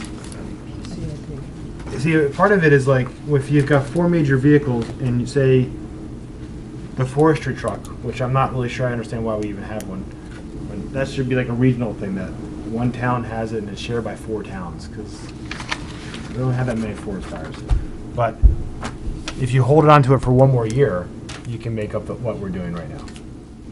Just 1 vehicle, 1 year. Versus the public works department, it's just, they get a lot more use than, I don't know. We can make a savings on either one. So we gotta start making proposals and votes and stuff, 'cause- I have one more comment on Sure, CIP. and then Dan has a. As I recall, and I'd be interested in Leo's opinion, but as I recall, as we look at the CIP on the enterprise funds, on the water department and sewer department, I think there was a general consensus and feeling that we were really underfunding both, given the enormity of the projects that were ahead of us. Is that a fair comment? If you're gonna do all the 28 million they recommend, I guess the question is, should we be funding items before the town people approve them? I guess that's. I think that's a good question, but I mean, I don't know if it's analogous to the school situation, but But I think that there's a lot of feeling that we should have been putting away more money over time for things like building a new school, rather than getting socked with it all at once. And I wonder whether you share that opinion relative to things, or whether the Budget Committee shares that opinion relative to water and sewer. As I've made this statement several times before, I guess that there's a fairness issue on this whole thing. If you start putting $1 million away a year for 10 years to pay for something for $10 million, people, 10 years from now, a lot of people paying for it are not going to benefit from them. Someone comes in 10 years from now and buys a house and whatnot. Wow, I've got a new $10 million facility I didn't have to pay anything for. If you bond it, the fairness is that, okay, we build it, we bond it, the people here that are going to live in it are going to benefit from it. So there's that sort of fairness issue, I think, that could be considered, should be considered. And I guess you're presuming that the people are going to approve these things. And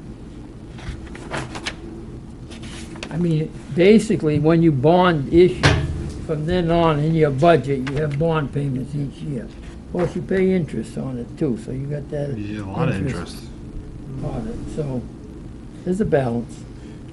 I mean, part of it, just to add to that, is that right now the budget's transferring $359,800 to the water capital reserve. Based on my remembrance of the open space bond, that's $2 million. It's costing us about $170 a year right now between principal and interest. So you could bond $4 million, and I have no impact on the tax rate, the water rate right now. If the well passes, it's not going to cost us. The water rate doesn't have to go up to pay the bond. You just put less money into the capital reserve.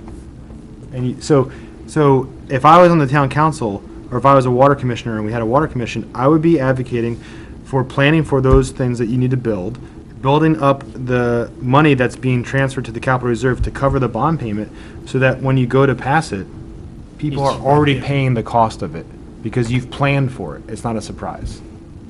And it's in between the two things you're talking about. It's not just all the people in the future.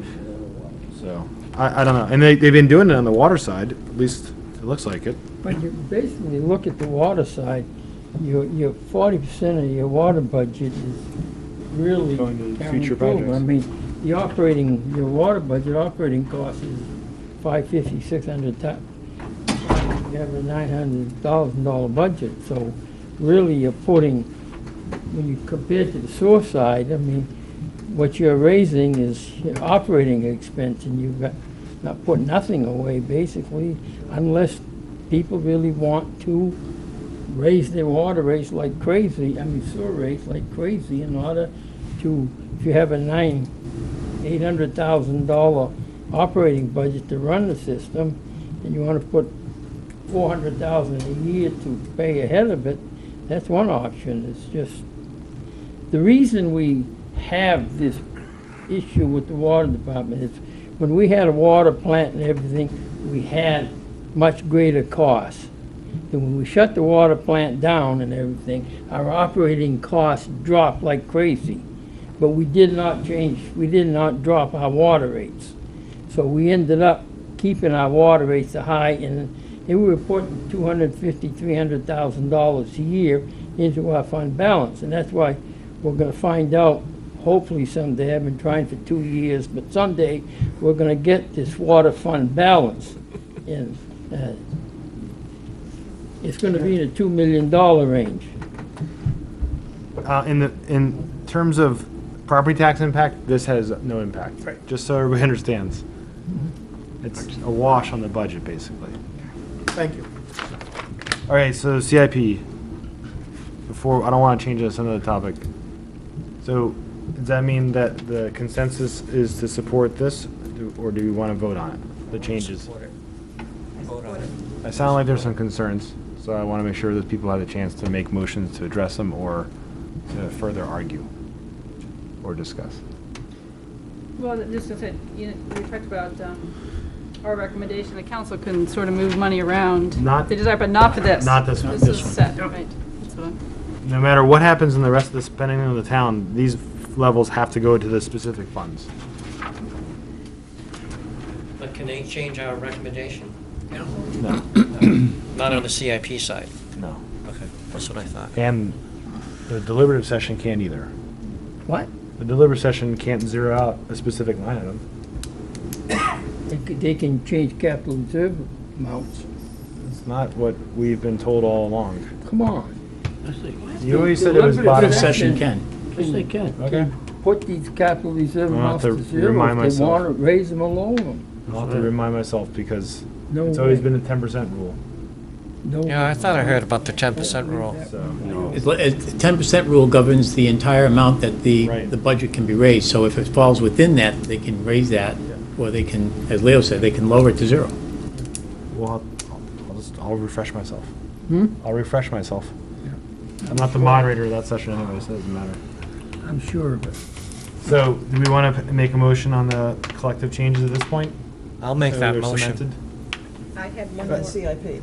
On this whole memo, and then, of course, there might be other changes that people have, just so we Yeah, can. I'd like to make a motion that we accept the recommendation of the chairman on the changes and the savings of or the difference, I don't know if it's going to really be a savings, because you'll find somewhere else to put it, $167,290 reduction, Which includes the mosquito reduction. which includes the mosquito.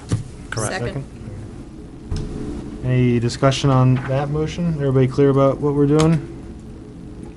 Are we dropping the 157? 167. No, Oh, that's the whole memo is totals 157. Plus the 10,000, so it's 167. Okay, all those in favor? Aye. Opposed? Abstentions? Let me make sure. Did Leo vote? I didn't hear a couple of voices, but He voted. maybe I need a hearing aid too, I don't My know. hearing aid? Okay. There were some suggestions made. Drew, why don't you start with yours and Sure. Judy, and then we'll go on to whoever else. Sure, the suggestion that I'm going to bring up is, I know when I'm not sure what her official phraseology is, the library. It's called librarian. Librarian, sure. When the librarian came before us, if I remember correctly, in my notes, I have, let me back up, page 42. 42? Yep. She had requested some increases in her budget from what we've been provided to date, I guess is the way to say it. One of which was about a third of the way down the page, libraries workers' compensation has historically been a zero, and I had written down as $702. Yes, correct. And then a little bit further down, electricity was budgeted at $7,500, and I believe she requested an additional $2,500. Yep. Which would bring it up to $10,000, which is more in line with FY actuals, FY11 actuals. Yep. And it's below F10 actuals. And then the third one I had there was actually on page 43. Library property liability insurance, I believe she was requesting an additional $1,000 for that. Yep. And Ed, can you, why has that historically been a zero and now it's a number? I thought there was. It was all in one budget. They combined everything as opposed to separating out for the library, water, and sewer.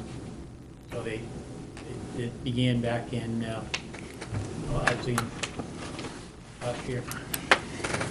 So we began to separate it out. Everybody was paying their fair share. So did it really go up $1,000 then?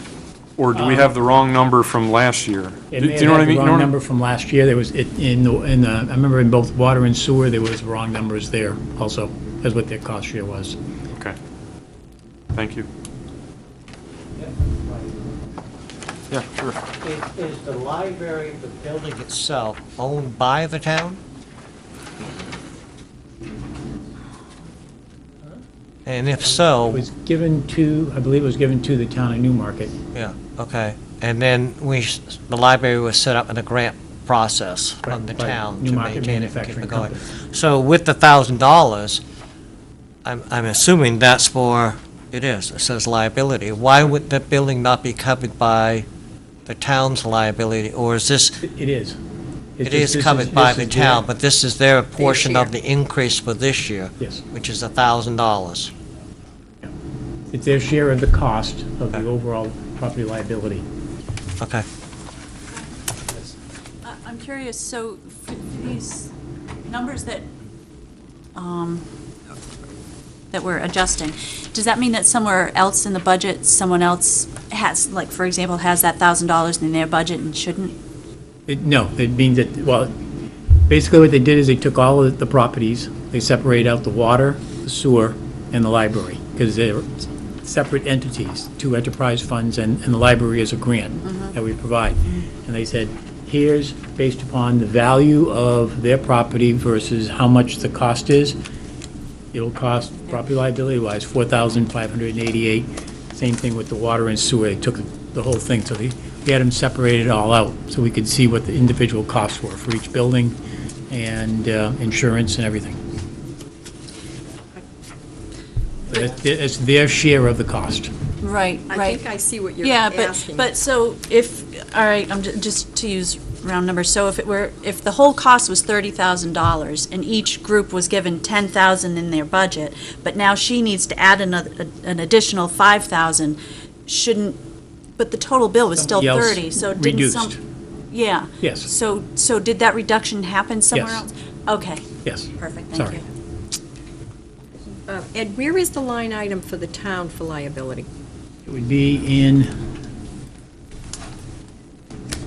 I believe if we go to, Buildings if you and go, grounds? if you go to Human Resources, page 5. Property liability insurance at the very bottom of the page. So the overall insurance for the town building, excluding water, wastewater, and library, is $91,418. Where- Property liability insurance, okay. But you say now we're pulling it out and each department's paying for their own? Correct. Okay, so then why are we still at 91,000 if we've been historically at that same number? If everyone's being pulled out, did we pull? Because we're adding, in the course of the year, as an example, we took 2 properties for tax deed. We had to insure those properties. So, it fluctuates. We bring on a vehicle, we lose a vehicle. It fluctuates over the course of time. But it's been, it just, that, I don't think that answers, I don't think it's a good explanation. If we're at that dollar amount and it's been that way for a while, and we're taking another, and you're changing that I'll pull the now. paperwork and I'll provide it to you. How's that? All right. It just seems that that number should probably be lower.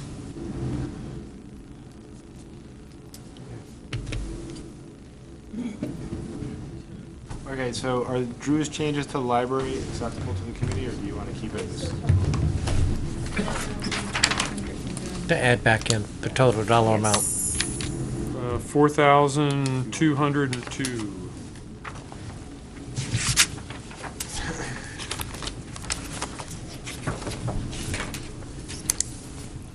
Is there a motion regarding that change? I'll make that motion to add the 4,000, what was the total amount? 202, 4,202. $4,202 added back to the budget of the library, as so narrated. Okay, Ellen seconds it. Any discussion? All those in favor, say aye. Aye. Opposed? Nobody's opposed, anybody want to abstain? Judy, your turn. I had a question when we had this meeting, but I'm also posing this on the hazardous waste, household hazardous waste. 52. Page you on? Page 52, solid waste. Solid waste. The hazardous waste part. 3/4 of the way down the page. In prior previous years, we've gone on every other year for hazardous waste pickup, and it indicated that you were trying now to do it every year. And my question is that really necessary, and can we go back to every other year? In my understanding, that would reduce it for an additional $10,000. We were looking to do the spring cleanup on an every other year basis. but This this year is we removed hazardous it waste. again. But the household hazardous waste seems to be a program that we do it every year, and we have people that come up, but Sean's here, he can talk a little bit about it. But, you know, it's one that people come to and get rid of paints and other types of solvents that they have hanging around, so. But in prior years, we've done it every other year, as we have done on the spring cleanup. So why not alternate those? Yeah, like the year we're not doing the spring cleanup, do the hazardous. You know, that, I leave it up to the budget committee to decide if that's what you want to do. At this point, we left it in for this calendar year, or for 2013, so. We're going to be doing it this year in 2011, we did it in 2011, doing it in 2012, so, up to the budget committee. Do we know what the participation is over time? Is it steady, decreasing, increasing? John, can you talk a bit about it? It's been pretty stable. It hasn't, I mean, it hasn't changed a heck of a lot. Is it stuff that people shouldn't maybe buy to begin with, or is it stuff that you buy, we all need sort of, and? I mean, it's decreased on the paints quite a bit, but we're seeing a lot more light bulbs and cell phone batteries and just a bunch of odd, every time you think you've received all you're going to receive, something shows up. You never can quite plan on what's going to show up, I guess. How about we have a motion and we can discuss it? So do you want to make I that would make a motion that we have the hazardous waste one every other year, and that we decrease this budget by $10,000. I'll second that motion.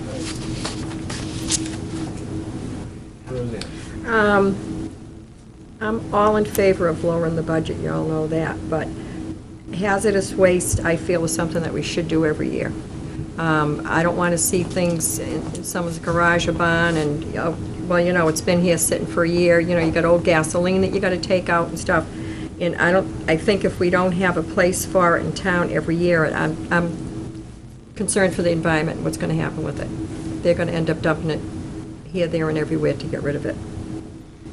So it's something I wouldn't be in favor of because of that. Because I know my husband has his oil, and sometimes you can fill your oil containers back and take it to where you bought it and stuff, but old gasoline and whatnot, and not everyone's as conscientious as they should be, and I'd like to see it done every Who's that year. has old gasoline? Huh? What? How do they save old gasoline? You don't. Oh.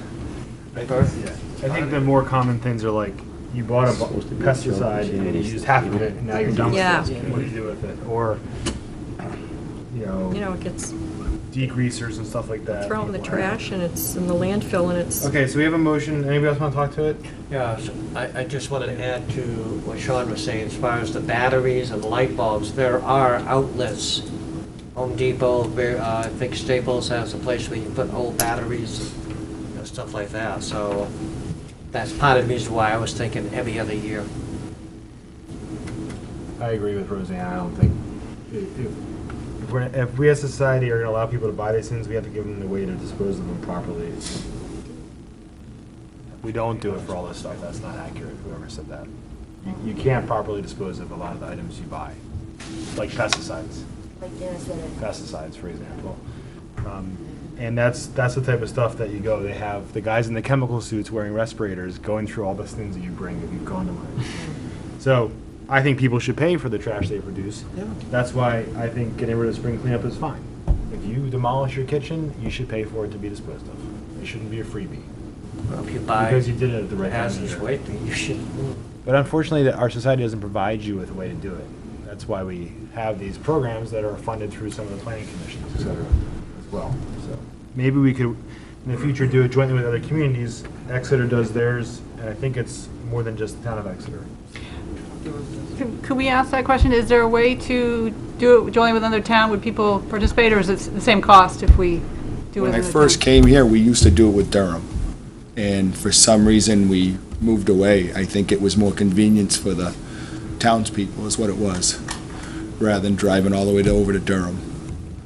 All the way. But that's, I mean, I wasn't in charge of it back then, but that's pretty much what it was, and it was a convenience issue. And it was also, there used to be grants, which the grants have pretty much been sliced out of it, so, you know, that was probably part of the reason we did it with them, or we separated, but we used to do it with Durham. So if we did it with them, we'd probably have to pay something, we'd have to help them pay for Oh, the yes, cost. So yes, we might we'd have not to be figure out, you saving know, really much. I'm sure we'd have to try and figure out, you know, Proportionally what portion was ours and what portion was theirs. But it would be And 10,000. where we'd save is probably on the setup fee, which I don't think the setup fee is that much. Yeah, it's the disposal. It's the disposal that's absolutely. the large cost. So I want to say the setup fee may be $500,000, so. Okay, so I think we got all the points out on that one. Any other ones? All right, so the motion is to reduce it to 0, with the rationale being to fund it every other year. Is there, and there's been seconded, so any other discussion? No? Okay. All those in favor, say aye. This is to reduce it. If you vote yes, you're reducing it. Aye. And, okay, and opposed? Nay. No. Okay, so Sorry, Judy. that fails 2 to something. I don't know what the number is, 7? Something like that. Brian, just quickly, has there ever been any talk about charging people who use the dump like a permit fee? I mean, you're gonna pay extra to take your truckloads of stuff in, is according to what they are, mattresses and what? They do that right now, that's the coupon thing. You buy the coupon. So if you bring a dump truck, if you bring your neighbor's pickup truck filled high, like I do, you pay Yeah. $35. If it's flat, you pay $20. Oh, I know that, you pay for what you're taking and dumping, but I know a lot of places in Connecticut, you will pay a fee to use the dump, and you still have to pay, like, you know, could we charge people for taking their hazardous waste? Maybe $5 for every person? It's up in the or- ditch if you charge I mean, they them. should be liable for some of the cost. If we could think about that, and maybe the council can discuss that in the future. We've talked about that, we've made the suggestion to council, we formed a municipal waste committee to evaluate the whole system. Yeah. Okay. Ellen? I wanted to see if we could I was a little confused about the town clerk's budget. I don't know, Becky, if you wanted to comment, because I know you had requested a bigger increase that was sort of 0 budgeted, and I know we have the federal election, so I wondered if you could just readdress whether you think the flat budget is going to work, or whether you feel you need some back. And what page you on? 6. Page 6.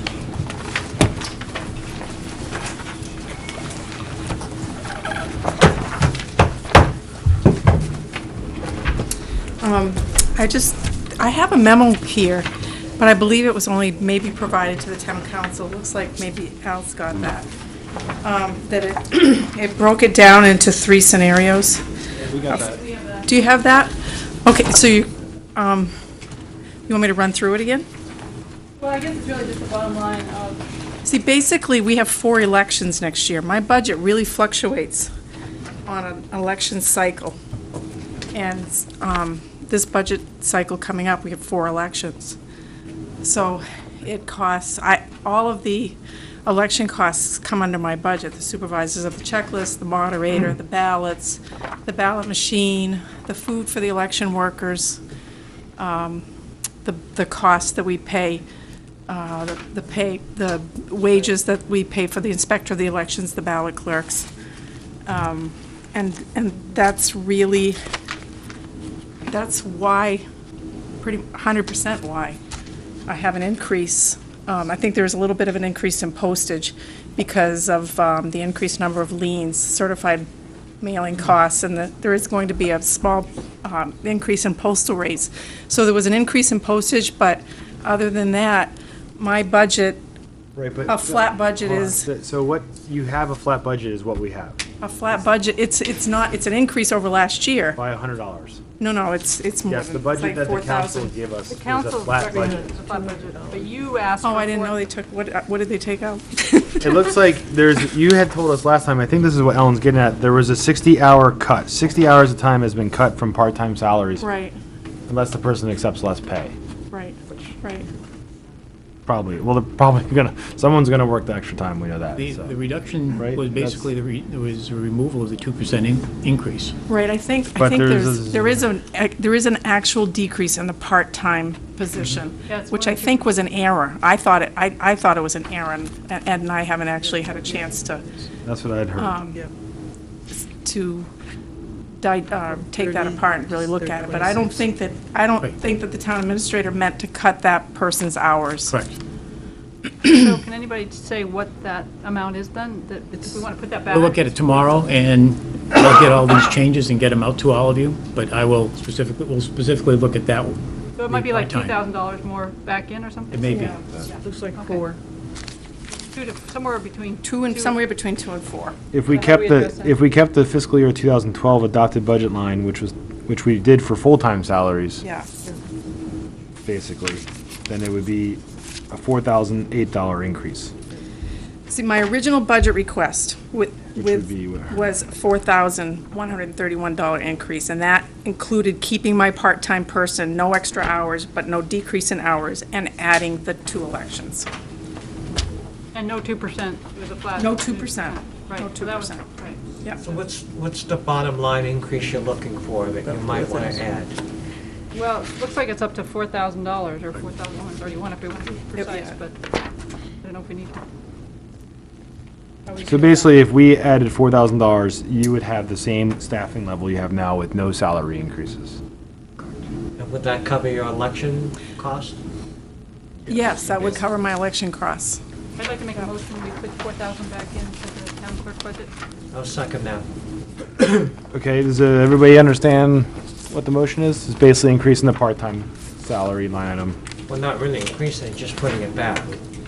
It's increasing over what it is currently before us. Okay. Yeah, that's all I'm doing. Okay. Any discussion on that? All right, all those in favor?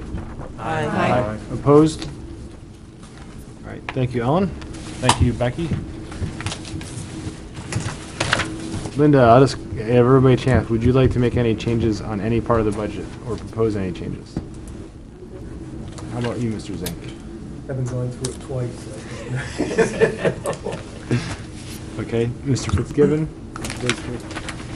I'm not sure I understand it anyways. We do need some levity, so I appreciate that. Dana? No, I'm fine. Most of what I've seen as being proposed were right in line to what I was looking at, so I have no sense of going back over it. Roseanne, we heard a couple from you, but I'm not sure if you had others, because we didn't hit all the departments through my memo. I was just wondering, how many public works employees do we have that wear uniforms? I was looking at uniforms on page 22. I mean, all I ever see are yellow T-shirts.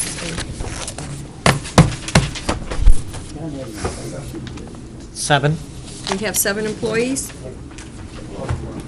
at Public Works, and is that Summer help? is that what this line item is for 14,000 for uniforms? On page 22? Safety boots, uniforms.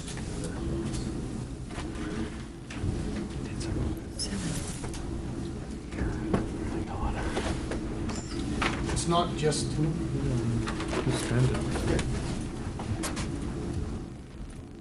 it's not just the uniforms that they wear on a daily basis.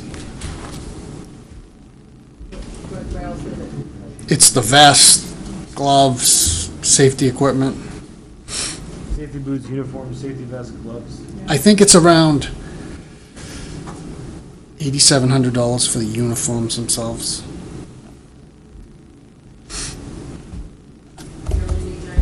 Just for uniforms. For the uniforms. What do the uniforms consist of? What is it that you buy them? Dicky pants, shirt, jacket. Like a winter jacket? It's kind of, it's not It's an in-between. It's an in-between type. Why can't they buy the room on the jacket side?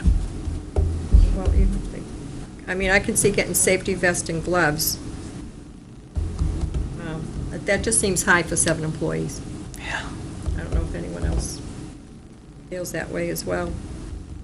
Does this also, excuse me, does this include the summer help? They don't get uniforms. Seasonal people don't get uniforms. I always thought the uniforms were to distinguish that they are part of the DPW town employee. They are, but we've only ever given them to permanent full-time people. We've never given them to the seasonal people. How many pants and how many shirts do you give each employee each year? I believe they get 11 sets. 11 sets.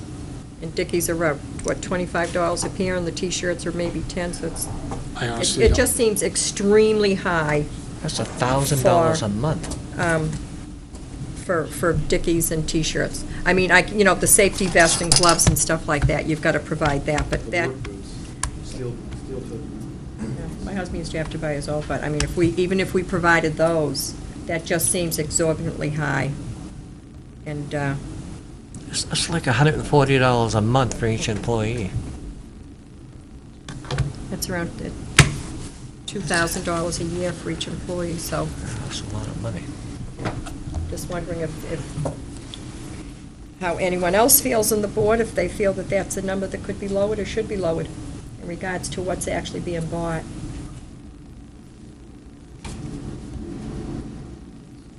Hey, I'm sorry. I was wondering, so any... Okay. I guess no one else.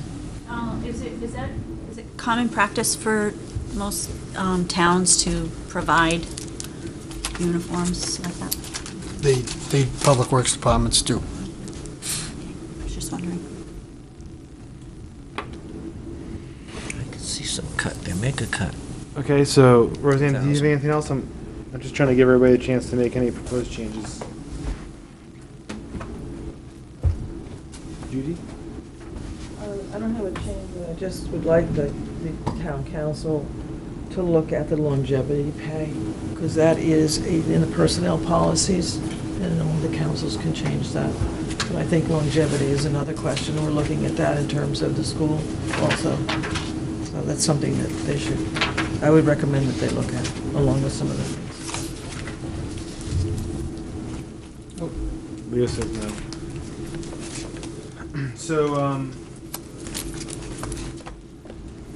the only other thing I want to ask Al and Ed to bring to the council is whether the council will consider some of the capital reserve funds that life might have exceeded, that we might no longer need, whether or not they can put in a warrant article forward to transfer that to the fund balance. The two that are in my head are the aquifer slash water supply lamp protection fund, which has $44,000, and everybody knows that's what I do for a living, and it has done a great job for the town, but it's not very much money left, and we don't have any proposed acquisitions that would meet that criteria. So that being transferred to the fund balance in my mind would make sense. And I want to make sure the council puts it forward before it's too late, because I don't want to go chase a petition to do it, frankly, personally. And then there was another one that I cannot remember what it was right now, but we discussed it before. All right, did I put it? I thought I had put it in the memo too. Or I didn't. I didn't put it in the memo. There was another one. Oh, well, maybe the Waterfront Improvement Fund, which has $27,000 in it, would be one that would be worth discussing. Again, the work it's done has been great. It's not a comment about that, but I'm not sure where else it would be expended, given that Rivermore is not inclined to do some of the things the town has thought of. And the Chimberik's paying for all the work on his property. Yep. There could be a potential back into the general fund of $69,000. Which is a small amount of money, but it helps. But it adds up. And, adds. and if the fund balance has any recovery this year, that actually could be transferred to reduce taxes. Right. A small reduction, but. So I just, maybe the committee could make that as a formal recommendation, or be a vote on record, if that would help Al. I'll bring it up tomorrow night. Community recreation. Oh yeah, Leo's pointing out that there's also the Community Recreation Fund, which has a balance of $90,000. Is that the one that's from the Pines Yes. land? Can we do a warrant article that would transfer it out, or do we have to get I like? will look at that. It was my understanding that the principal stays and you just expend the interest, but we'll look at that and see if we can. And we'll have the council discuss it. What was the 90,000 for? I see a couple of shaking heads. I know, for the Pines, but what, Becky can answer that. buy the land? It was, If you could come to the microphone, please. I'm sure the public wants to hear the answer too. Mr. Fitzgibbons could answer this. Oh. Yes, Not he as good could. as you. Back when the Pines was sold by the town to the Pines, that land was semi-designated as open space, and there was a conflict with the developer. Is it coming back now?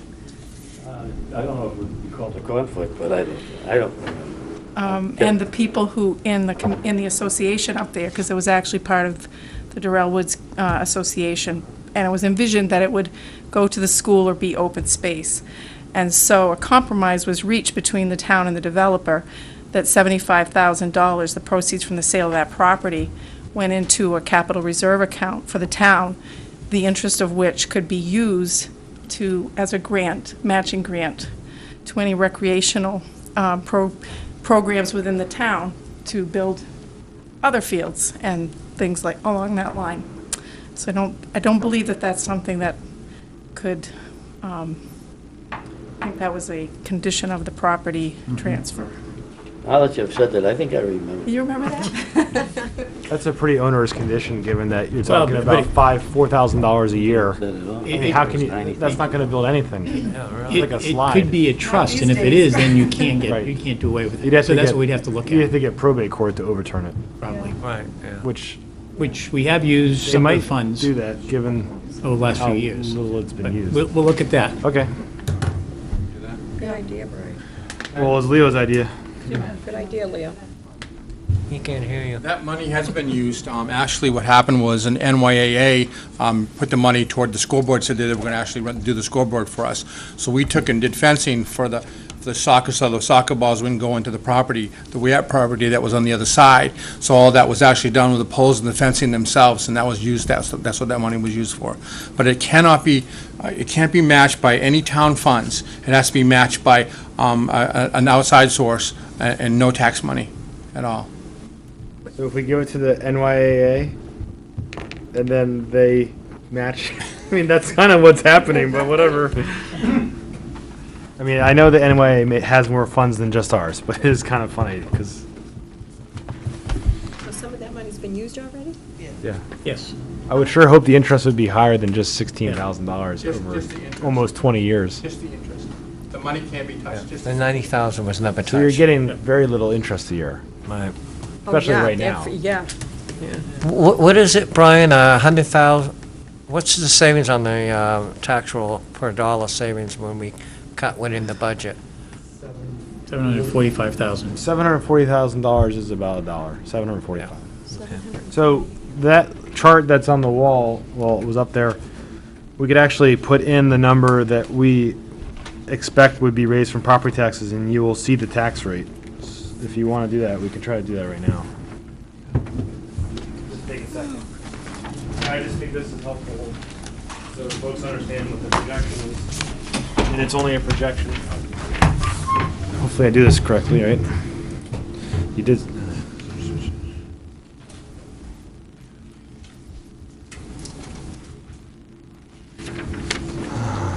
Okay, so.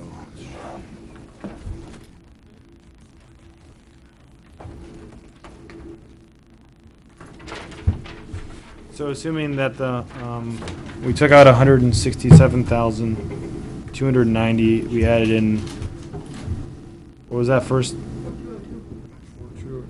And 4,000. So that means that our bottom line is $9,070,020. What was that again, Brian? $9,070,020. And I'm assuming that the math's correct. And then, let me see if I can get this to work so it's easier. I see what happened.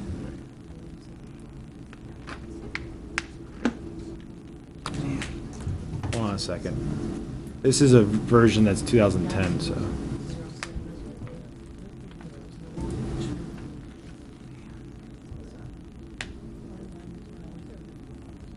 Okay, just so you can see the top row here, fiscal year, the town council's proposal, our proposal.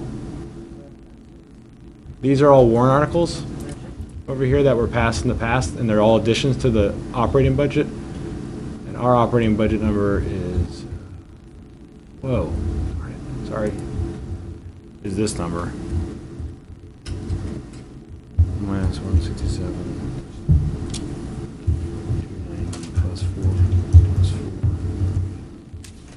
Oh, wait a second. That's pretty good, yeah. That's good. We cut it really well. Yeah. Tax rate's $1. Wouldn't that be nice? taxes next year. Yeah. Wouldn't that be nice? If only we were in Newcastle. Right? Newcastle's tax rate is like, their total tax rate's lower than our town rate.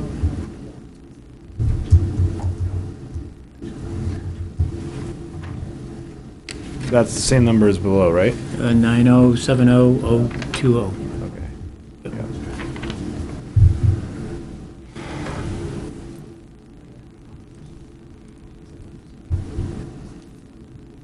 Okay. 9070. So that's the total amount that would be on the town warrant at this point. And then down below are the revenues that Matt went over earlier. Brian, I want to write that number down.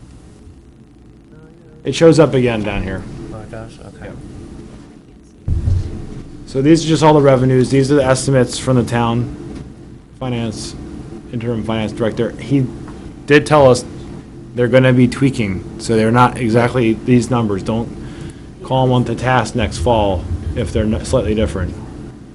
We shouldn't see several $100,000 differences, though.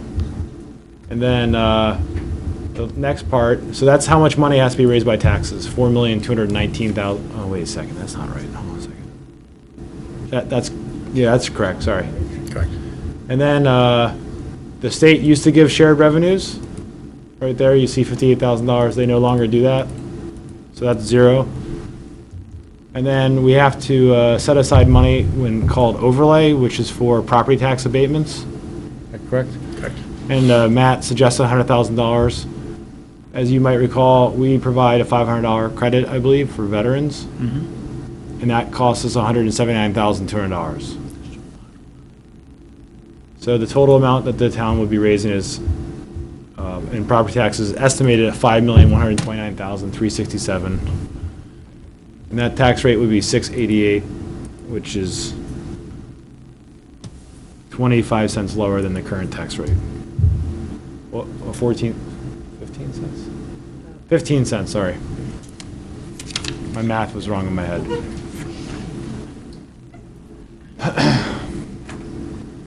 The bottom line's the tax rate over the last couple of years. Why are these two numbers the same? Because that's total revenues. Oh, okay. Sorry. It's a negative number Okay, because you that's subtract fine. it from the Yeah, total cost of the budget to get how much money you raise from property taxes. This is not how you would necessarily put together a budget, but it's how you put it together to figure out how much money you raise from property taxes. So that bottom line number, Dana, sorry, didn't show up again. That's my fault. Okay. It's right there. That's what our current operating town budget proposal is at. Say those out. $9,070,020. 9070020.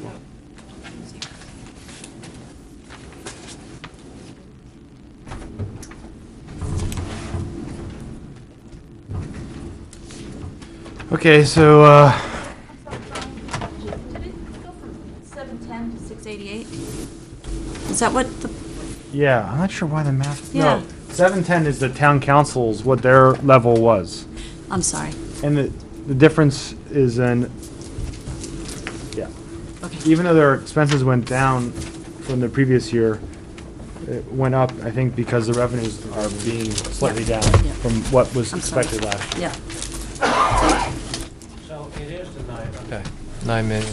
So basically, I think we should make a motion so it's clear for the record that the committee's proposing that bottom line figure for consideration at the public hearing, or for the public hearing to understand and discuss So that's our recommendation at to, this point, yeah. at this point, and we're making that recommendation to Becky's office, and she'll, because we have to present it to the clerk's office, the budget committee's recommendation. I understood that according to the charter, or somewhere I read that. We'll do the Just for the public hearing, and then after the public hearing, After the right, public we hearing. can make Okay. changes, or we can add money or subtract money, but basically that night, we have to finish, or well, you have to finish the work within the next week or so after that. Okay. So moved. So motion to, I'm getting really tired, sorry. Yeah. Someone make a full motion. Yeah, so I will make a motion that the budget committee recommended budget for the town is $9,070,020. Second. Not that I didn't want you to have the motion, I just needed something more fully explained. Is there any discussion? All those in favor? Aye. Opposed? All, okay. So, thank you, everybody, for the time. Thank you, Ed, for having Matt here, and for everybody else from the staff coming. And our next budget committee meeting is with the school Monday night. And 7 PM? I really encourage you to write down or prepare all your questions and ask them and get done with it, so we're not here for 3 hours. A lot of time, a lot of information's in that very concise packet. So you might even try to find time to meet with a school board member or the superintendent or somebody if you have a lot of in-depth questions. So, thank you, everybody. Yeah, if anyone does have recommendations or anything, if you want to email me, I can compile everything. I'd be happy to do that for the group. 167, 290 out, 4,000, 2,000 on two, and Plus 4,000. plus 4,000. Yeah, you're 4,000. Unless you want to give it back. Oh, that was really nice. Thank you. Ellen's gonna get the #1 dog license now, right? No, sorry. Oh, there goes.